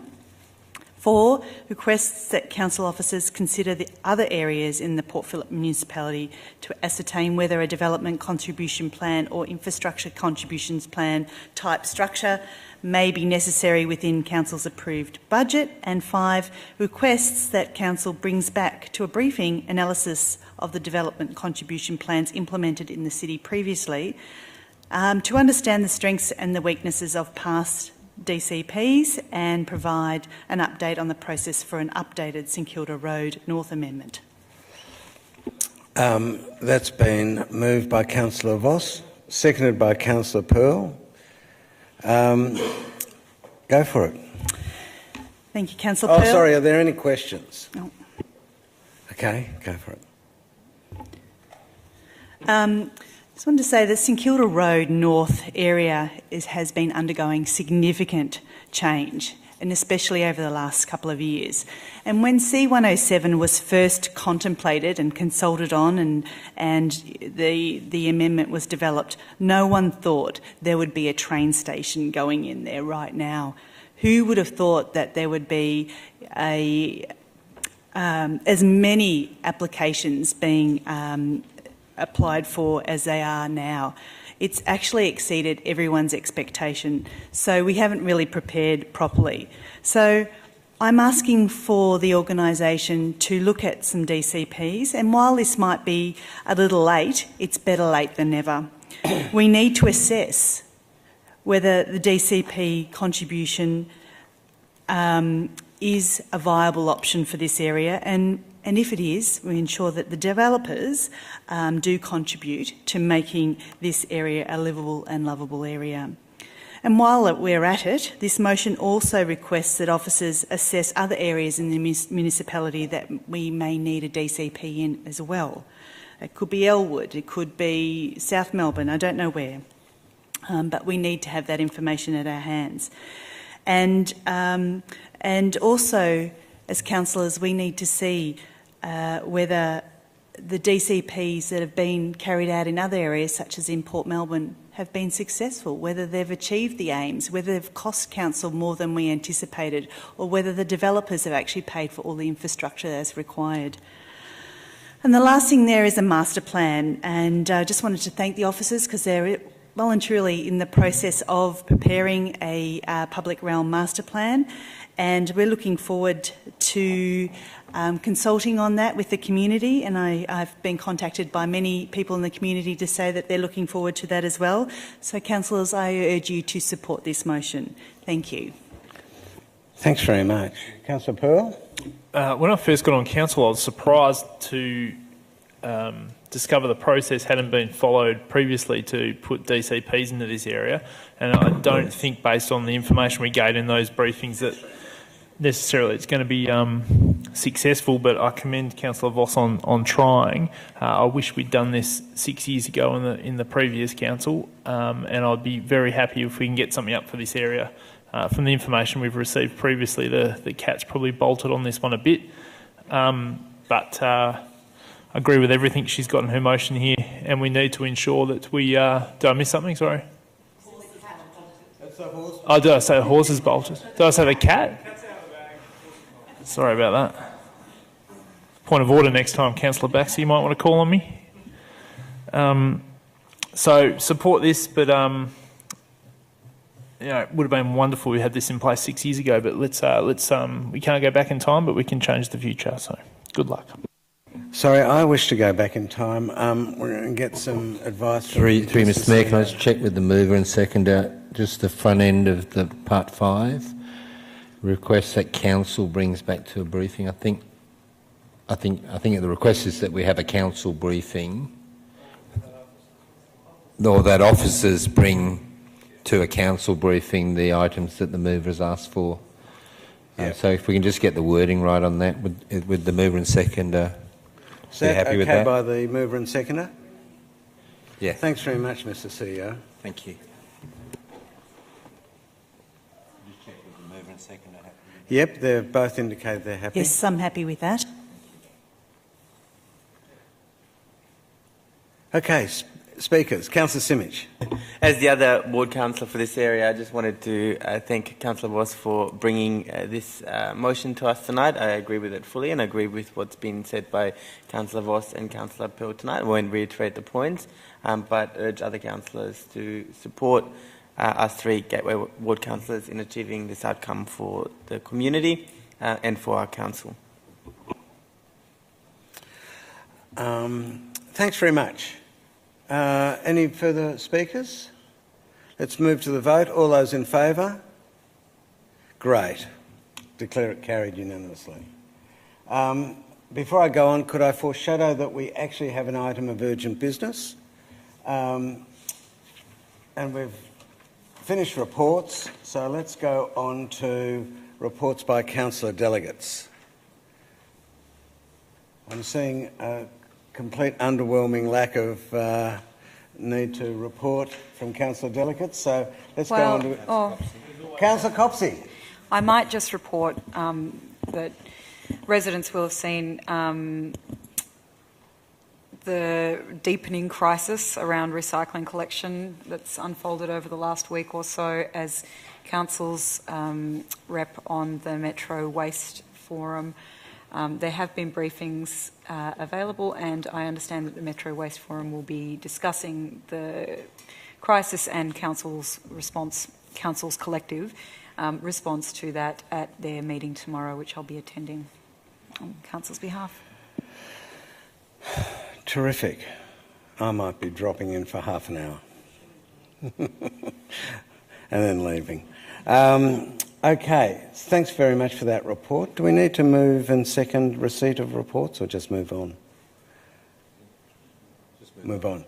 Okay, urgent business. We have one item of urgent business. And this is going to be moved by Councillor Copsey. You need to do the procedural motion first. Yeah, so the first is the council agreed to an item of urgent business. So we have to have this procedural item first. So I need a councillor moving that we have urgent business, councillor seconder. And could I ask you to move that council considers an item of urgent... Councillor Baxter? The council considers an item of urgent business in relation to the Victorian Social Housing Fund. So it's been moved and seconded. We'll go straight to the vote. All those in favour? Against? I'll do that again. All those in favour? Against? Declare it carried. Okay. So step 2, the consideration of the urgent business item that Council 1. Councillor Copsey, could you please move it and perhaps read it? I don't think you have to read it out if we've got it on the... we've got it on the... I'll read it while it's coming up. How's that? Okay. So the urgent business item that I'd like to move is a motion that Council 1 notes that the Victorian Government is undertaking a tender process to provide funding to registered housing associations and providers under the Build and Operate program of the Victorian Social Housing Fund. 2, notes that this presents the first significant opportunity to increase social housing in the city of Port Phillip and to realise the goals established under In Our Backyard of increasing the number of community housing units in the city. I would probably clarify that it's the first significant opportunity, I think, this term for social housing funding from the state, just by editorial. 3, resolves to 3.1, make available up to $1.5 million from the City of Port Phillip Community Housing Fund to be provided as grants to any registered housing agency that has an application in the current round of funding to build and operate social housing within the municipality of Port Phillip. 3.2, provides those eligible registered housing agencies a one-off payment not exceeding $15,000 excluding GST per dwelling unit to help fund their application project. And 3.3 delegates to the CEO the authority to implement the necessary means to implement this resolution in a transparent and an efficient manner, including determining payment arrangements to ensure that grants result in the delivery of dwellings within the city of Port Phillip. Thanks very much. So that's been moved by Councillor Copsey and seconded by Councillor Baxter. Councillor Copsey, do you wish to speak to it? I do, thank you. So, In Our Backyard is a really cornerstone key policy. Oh, sorry, could I just interrupt? Yes. Councillors, could I just remind everyone that because there's this tender process at the moment, there may be some confidential matters that we may have talked about in relation to this, and so could I ask people just to try and be careful not to disclose matters of commercial confidence in the discussion of this matter. Thank you. Sorry. No, thank you for the reminder, Mayor. So In Our Backyard is a core policy for the City of Port Phillip. We aim to facilitate the delivery of new social housing units within the City of Port Phillip and affordable housing in order to address the crisis in availability of affordable housing and social housing that we're in the midst of in Victoria, but certainly in our city. We have, in the state of Victoria, the second highest rate outside the city of Melbourne of people experiencing homelessness. And so it's a really crucial priority for this council to see social housing units delivered in our city. It's not easy, and we have been a leader in provision of social housing as a local government. We've pioneered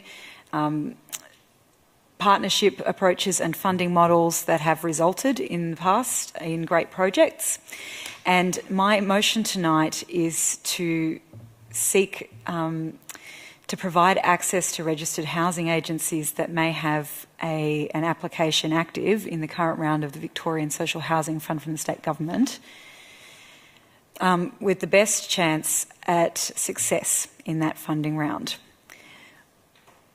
The city has a social housing fund, which we determined to put $500,000 per year into. And I know that there has been interest from the community in how those funds are actually actively working to deliver social housing. This is a good opportunity while we have the chance of potentially registered housing agencies that are active in the city of Port Phillip applying, to make available the funds that have been sitting in that fund to advance the competitiveness of bids that might be going in to deliver social housing in the city of Port Phillip. I think it's really important. I think it's an opportunity that we don't know when it will present again. I think in terms of delivering social housing products in our projects in our city, it's a really concrete step that we can take now to guarantee that we get bricks and mortar projects delivered so that we are actually addressing that really desperate underlying need that we see every day on the streets of our city. So I would urge councillors to support this tonight. It's an equitable arrangement for any housing agencies that might have a bid to help to make those more competitive and attractive. And importantly, it will help us to, I hope, deliver outcomes that Sustainable Housing Fund is there to facilitate and support. Thank you, and I hope I'll have your support tonight. Thanks, Mr. Mayor. Before I speak, I almost forgot.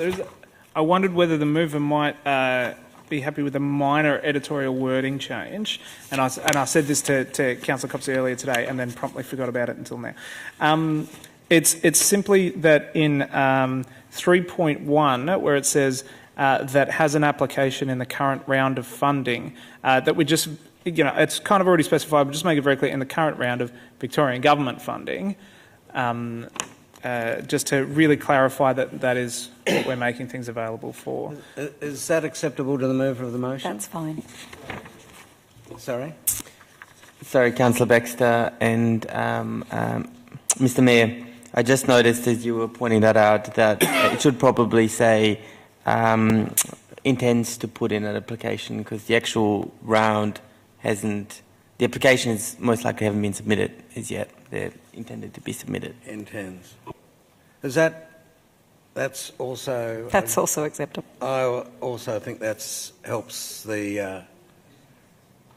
I think both those help the urgent item of business. Can we say that is applying? Yeah. Riley, sorry. Can the mover and second can say that is applying to the current round? Because that might, I think intent's a bit vague. I think that is applying. Yep. I think that's better, Mr. CEO. Thank you. So I've made a bit of a mistake. There are some questions. So we've had Councillor Copsey move and speak to that. Councillor Voss? I'd just like to clarify 3.3. And what if we had... what if there's more applications than there is money? Chris or me? How do we go forward? I mean, I don't think that's probably likely, but what if? And how do we... And what if they're not successful in their bid? Because it doesn't mention that exactly. It sort of says ensure grants result in delivery, but we're actually giving it to them for their bid. Thank you.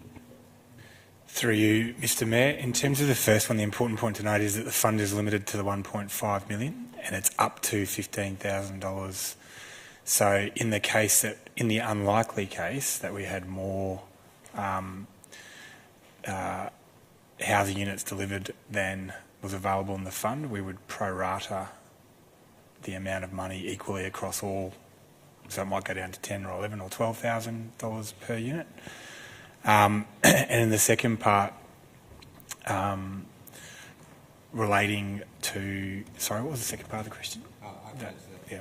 Through Mr. Mayor, 3.3 refers to giving myself a CO delegations to put in place appropriate administrative arrangements. The last part of it is, whilst I might be successful in getting the grant, some of these applicants will still need planning and building approval. So the motion is delegated to me to determine the appropriate time to make the payment, to make sure that that is actually payment towards a physical dwelling, not payment at some point in the process, which we then can't get back if there's a failure to get planning approval or some of those things. So that's just basically the reason we put that in for Councillor Cops, is to put, so we can assess the risk to make sure that any grant for a successful applicant absolutely results in a dwelling at the end of the day. So, Mr CEO, they only get the money if they're successful in their bid. 3.3, that's the first hurdle, and yes, and 3.3 says they actually only get paid the money when that's going to result in a dwelling, because we just need to assess the risk of an applicant being successful and getting a grant, but then the development not proceeding for some unforeseen reason. So that's why we just need to check the payment arrangements actually result. And they'll need the money at some point to fund the construction, but it needs to be at a point where just pretty much the development's about to go ahead, so we know that it's going to, after building and planning approvals is probably what we're thinking, but we just need to assess that risk for you. Does that make sense, Councillor? So, one further question. Sure. Could there be a situation, could we foresee a situation where the bid is, you got in principle approval, but you need to come back with better plans or something like that, rather than actually Through you, Mr Mayor, that's why we're suggesting you delegate to us. This is a motion on notice, and we would need to properly assess that risk to make sure that any grant you grant results in a physical social housing dwelling in the city. So there'll be a number of risks we want to assess in setting up that administrative process for you should this motion succeed. Councillor Voss? Yes, it could happen. And so this has sort of come out of the blue today. I'm just wondering, how does the organisation feel about the change in the funding arrangements that's proposed here? Through you, Mr Mayor, that's an opinion. We're happy to give you advice.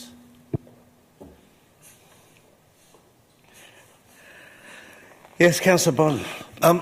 All past contributions from the City of Port Phillip and its predecessors to community and social housing has been via the Port Phillip Housing Trust, and all money that we have contributed to housing is within that trust at present, and it's contained within the trust so that it will go towards housing in perpetuity, so it'll never be able to use for any other purpose.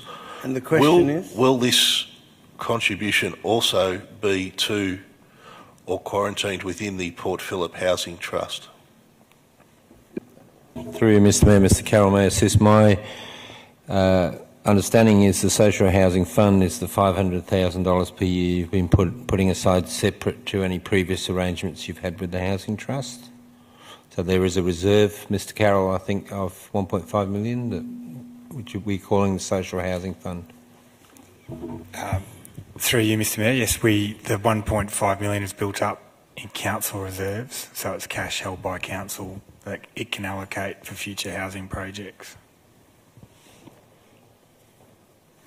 Councillor Bond? But all previous grants under that reserve have gone into the Port Phillip Housing Trust.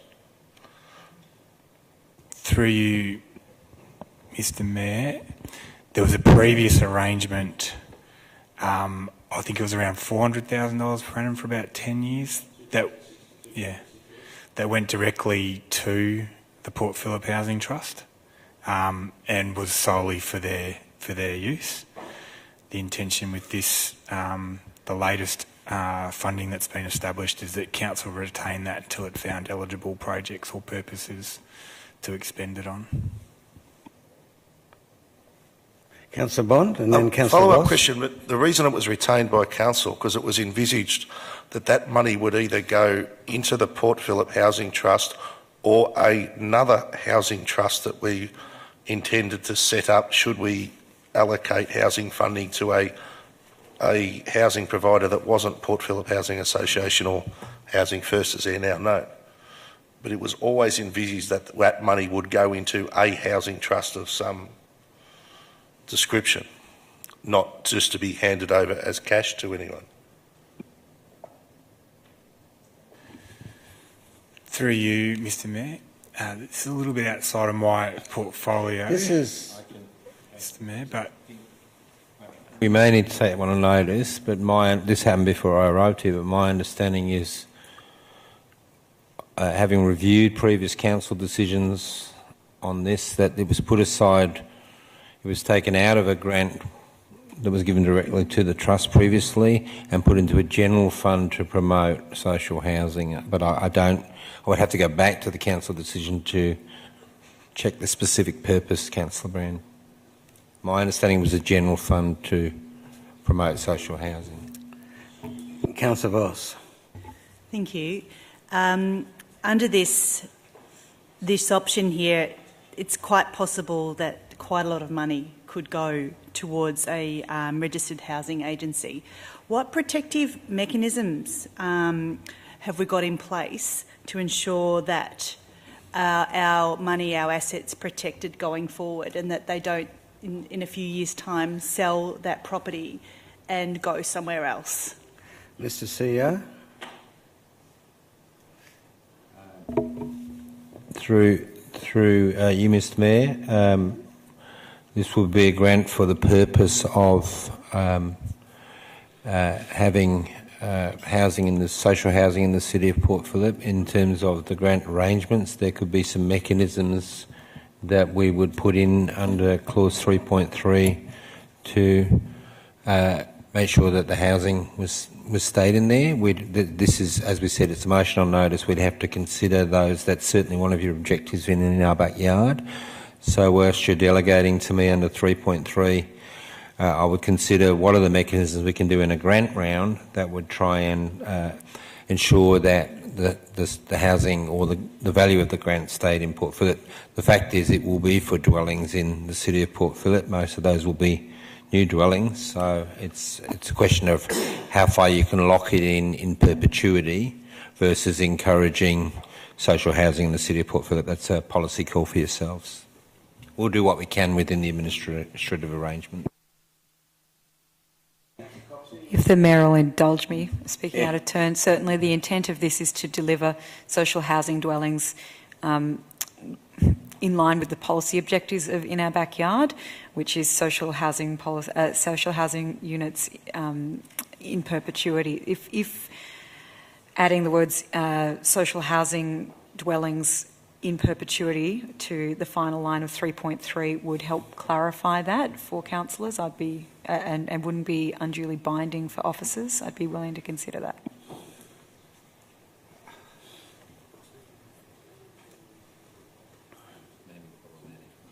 Yeah, let's leave that. Through you, Mr Mayor, I think, just to advise on that, Councillor Copsey, that would certainly be the intent of any mechanism. Whether we could guarantee it's in perpetuity in terms of a grant would depend on the mechanism, and I'd have to take that advice on notice in terms of, so for example, it might be a caveat on title or something like that that you could establish through a grant mechanism. That may not be forever, but we'd certainly look to pursue it and to do that as strongly as we possibly could. That's why you're delegating to me to put those arrangements in place to meet the objectives of In Our Backyard, which includes getting housing in perpetuity. I'm just until I understand what those arrangements are, I'm 99% sure we can put some mechanisms in place, but whether that guarantees 100%. I'm not trying to put doubt on that, I'm just doing that as pure advice to you. We need to explore those mechanisms that are available to us. I'd like to, if you'll indulge me, I'm sorry, I'd like to add delivery of dwellings within the City of Port Phillip in line with the In Our Backyard strategy. Thank you. And is that the seconder comfortable with that? Could we... In line with the objectives of the In Our Backyard strategy. Thank you, that gives good clarity.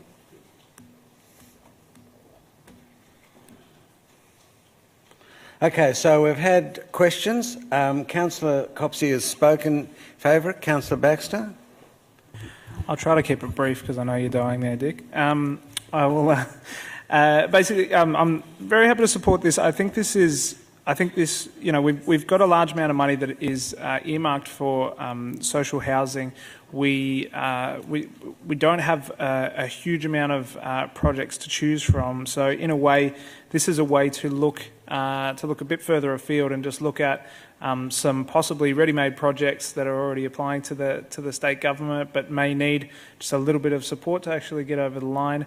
That could actually deliver actual housing for people in the City of Port Phillip. So if those projects aren't found, we don't lose a cent. If those projects don't get funding from the state government, we don't lose a cent.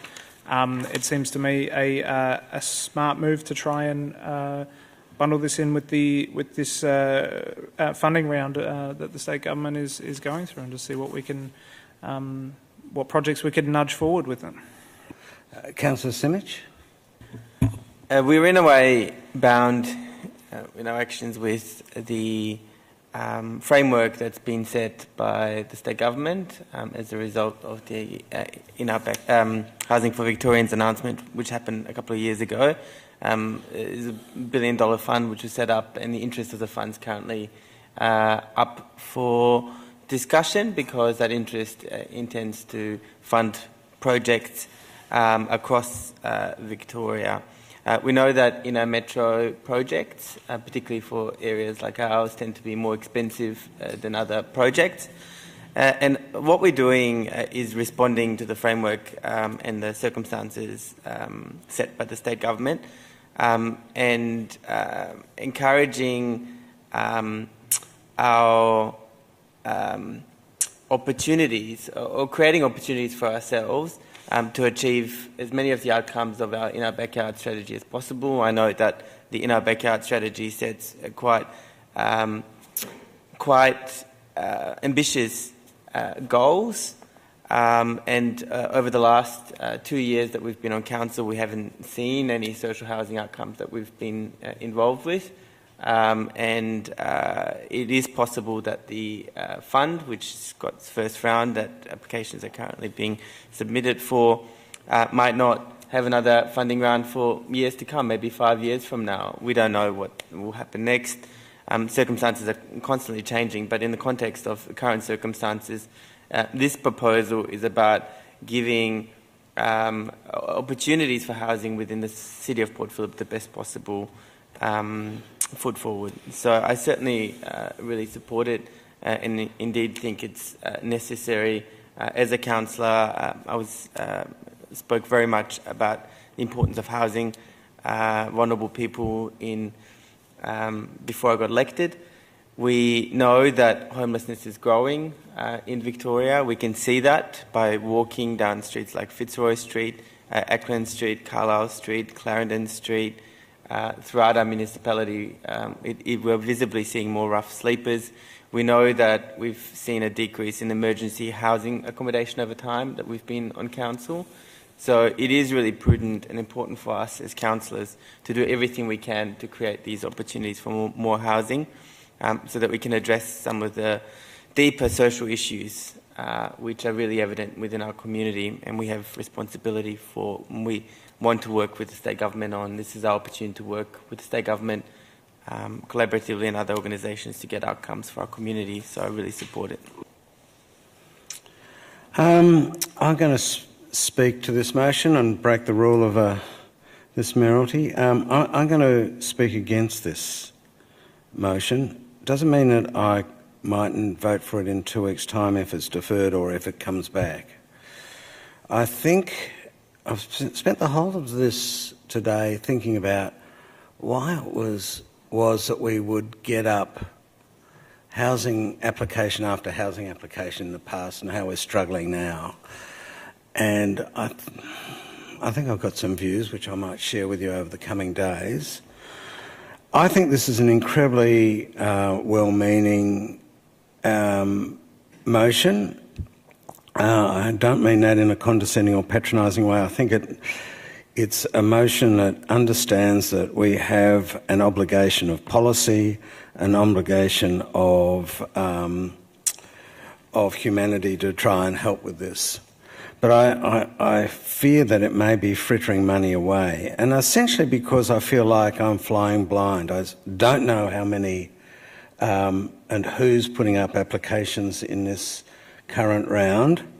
And I feel in relation to the housing money, a particular obligation of stewardship to husband the money and spend it to the maximum extent of efficiency possible, because the opportunity cost of misspending money is less housing. Now, having said that, in 2 and a bit years, this council's been unable to put any social housing on the ground, and I understand everyone's frustration, disappointment, and in some cases seething anger about that.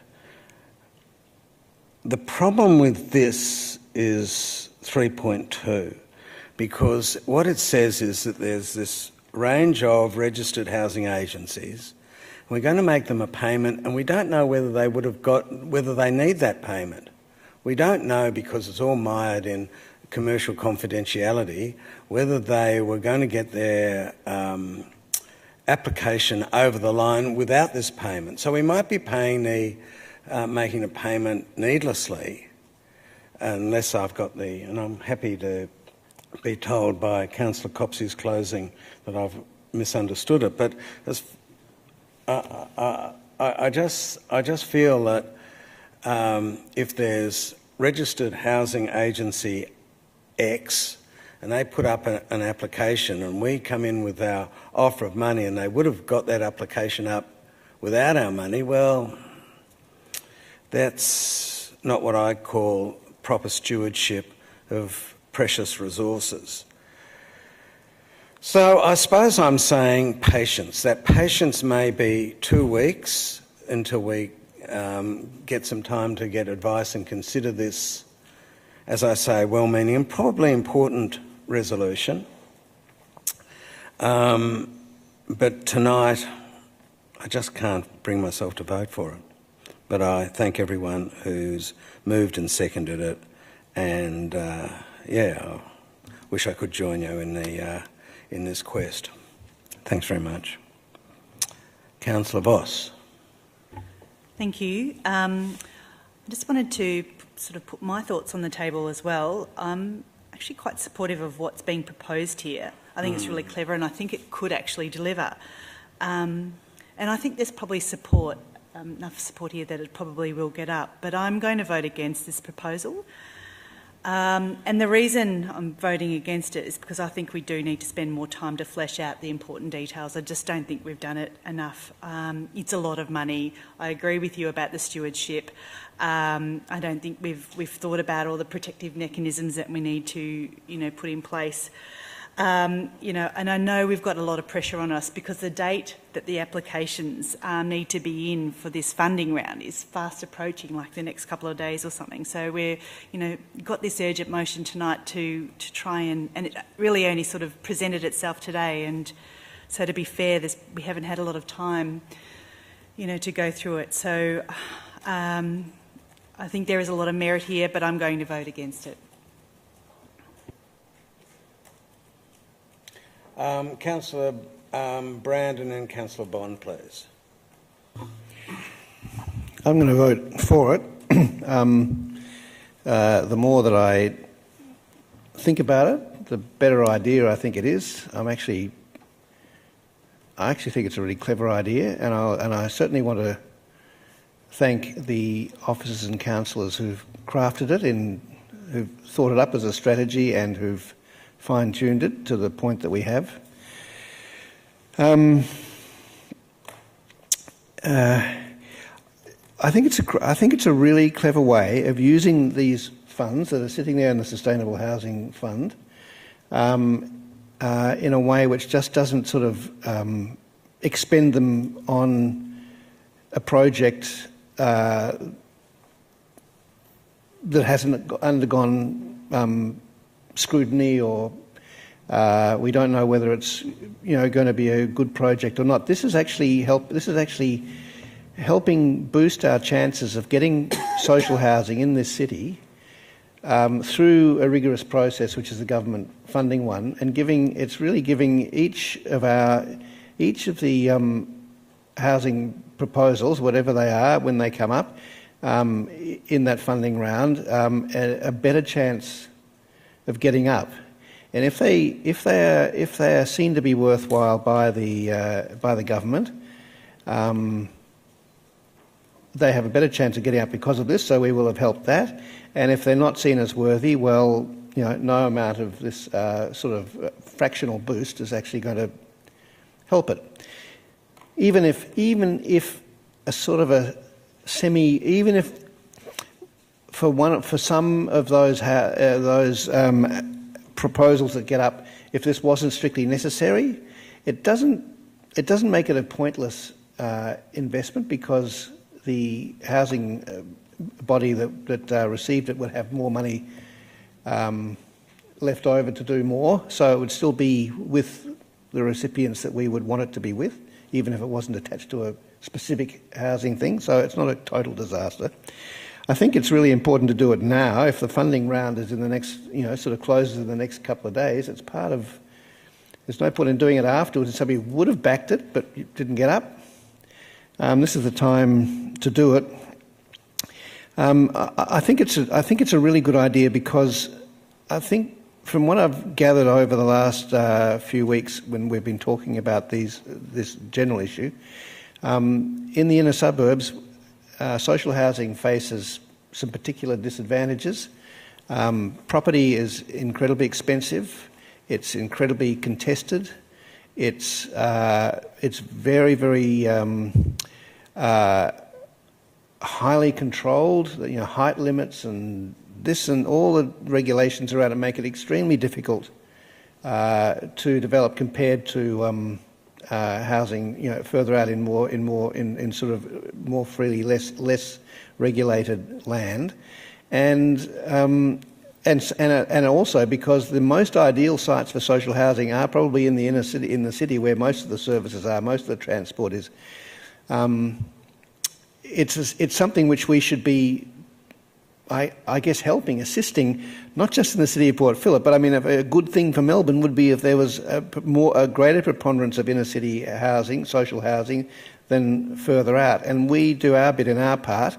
I think this is putting our fund to a very, very good use of actually promoting, giving a better chance, helping on, giving a bit of a nudge, giving a little bit of a leg up to social housing in our city for, generally speaking, our citizens, in a way which is not jeopardising an enormous amount of money. The limit that we put on it is enormous. If we achieved 100 units of social housing out of this and expended the whole bloody lot, that would be a miracle and something to celebrate. What we're going to end up with is getting some over the line that wouldn't have got up otherwise, and we will have expended a certain amount of it. We're making that money available. We're not spending it. We're making it available to be spent if it works. If it doesn't work, we're not spending it. I think it's a clever idea. It's a good idea. It's a good use of the Sustainable Housing Fund. It's a good way of doing a whole lot of things that we in our backyard is trying to do, and I mean, more discussion and more detailing would be good, but I think the time is to do it now because of the funding round is about to close. Councillor Bond? This may be a well-intentioned proposal, but this is very, very poor governance.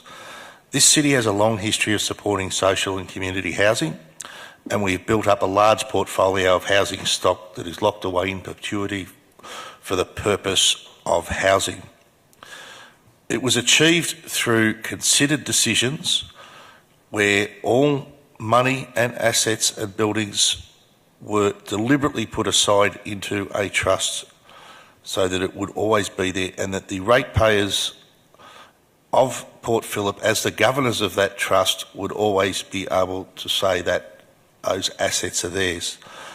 Never before have we just given away money like we're proposing to do today, and there's no guarantee that this money is going to be placed into the Housing Trust. We're sitting here at the eve of the closing of proposals to the state, throwing money with very little consideration, with very little information, at projects unknown that may or may not be out there. We're doing that because some want to grow or build housing at any cost.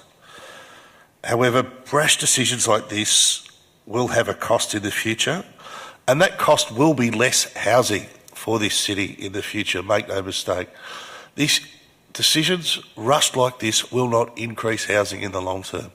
It will be money that we could spend on considered projects at a future point in time.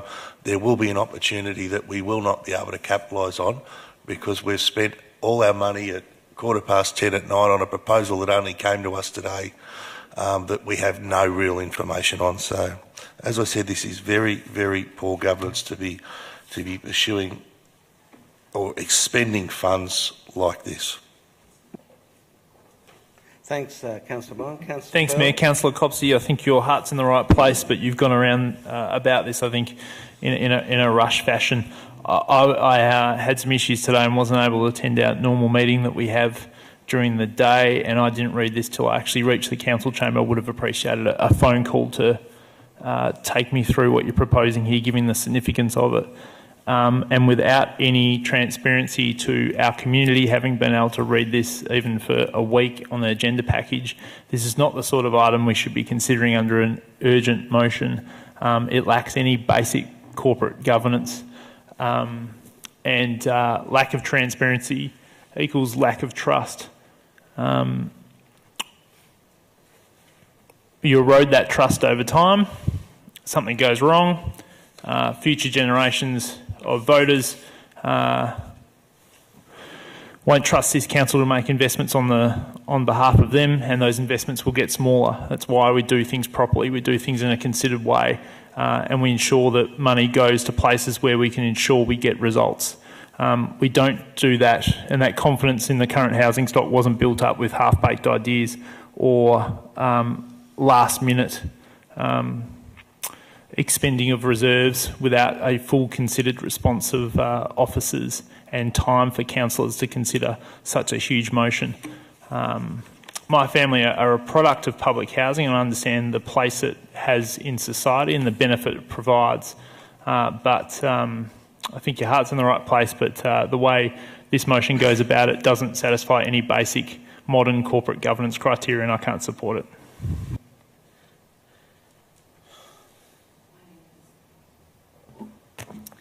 So I've been a fence sitter today on this while I've been contemplating it, but I've decided which side of the fence I'm going to come down on, and I'm actually going to support it. And I think I'm the deciding vote right about now. And I wouldn't usually support it, something like this. But, you know, we talk about with our In Our Backyard fund and looking for innovative ideas, and perhaps the model and the way we've always done things in the past have to change. And maybe this is one of them, and it's about being a bit flexible. And I know it's not ideal governance-wise, and I know all that. But as Councillor Brown said, if they don't get up, we don't lose the money. It's actually not putting money, it's not throwing money away, it's giving it a better chance to get up. And again, we'll never know the decisions behind in the tender room, but I think when we're talking about Fitzroy Street and the complexity of some of the social issues we face and the kind of people that we're going to be housing, single women, families, people with disabilities that have lived in our community that no longer can afford to live here, and there might be a chance that we decide to put this out there, I think it's worth a roll of the dice, and I really don't usually make those decisions, but I am going to support this tonight. Thanks very much, Councillor Crawford. Councillor Copsey. Thank you. Thank you, councillors, for that discussion. Just to address a few points that have been raised. It's true this form of words and this motion have arisen out of discussions with officers. I've not dreamt this up on my own. I, as usual, have relied on the advice of our excellent and experienced officers in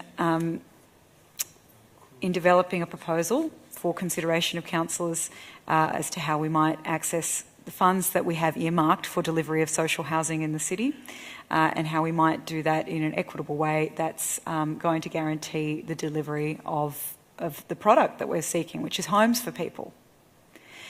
So I take those comments on board, but it is not just something that's come up today. It's been informed, and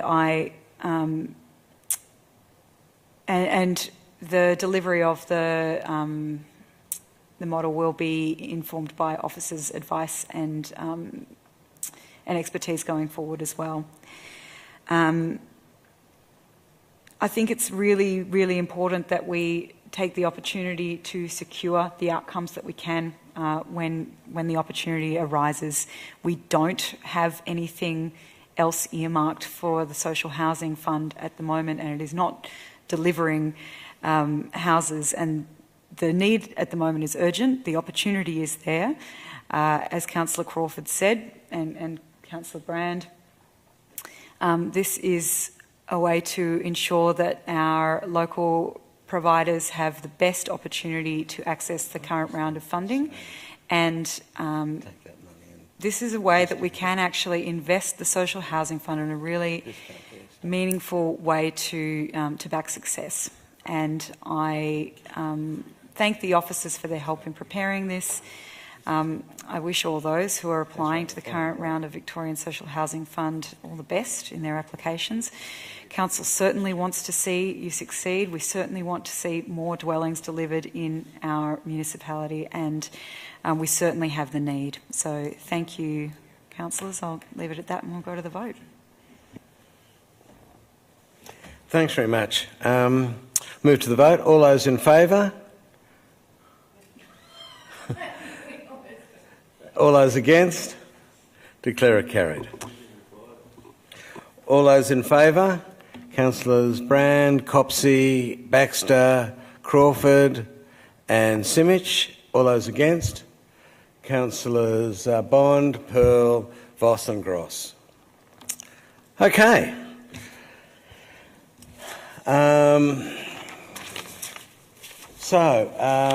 That's largely the end of the open meeting.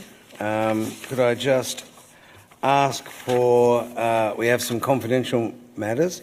Councillors, we have 3 items tonight listed on the agenda. The CEO has requested, and I've given consent to, and I now call on a councillor to move that the meeting be closed to members of the public to consider those confidential outcomes. Moved. Councillor Gross, seconded Councillor Crawford. That have moved that the meeting and seconded that the meeting be closed to the members in accordance with section 89(2) of the Local Government Act, as the item relates to a contractual matter, legal advice, a proposed development and matters that may prejudice council or a person. I'll now put the motion. All those in favour? All those against? Declare carried.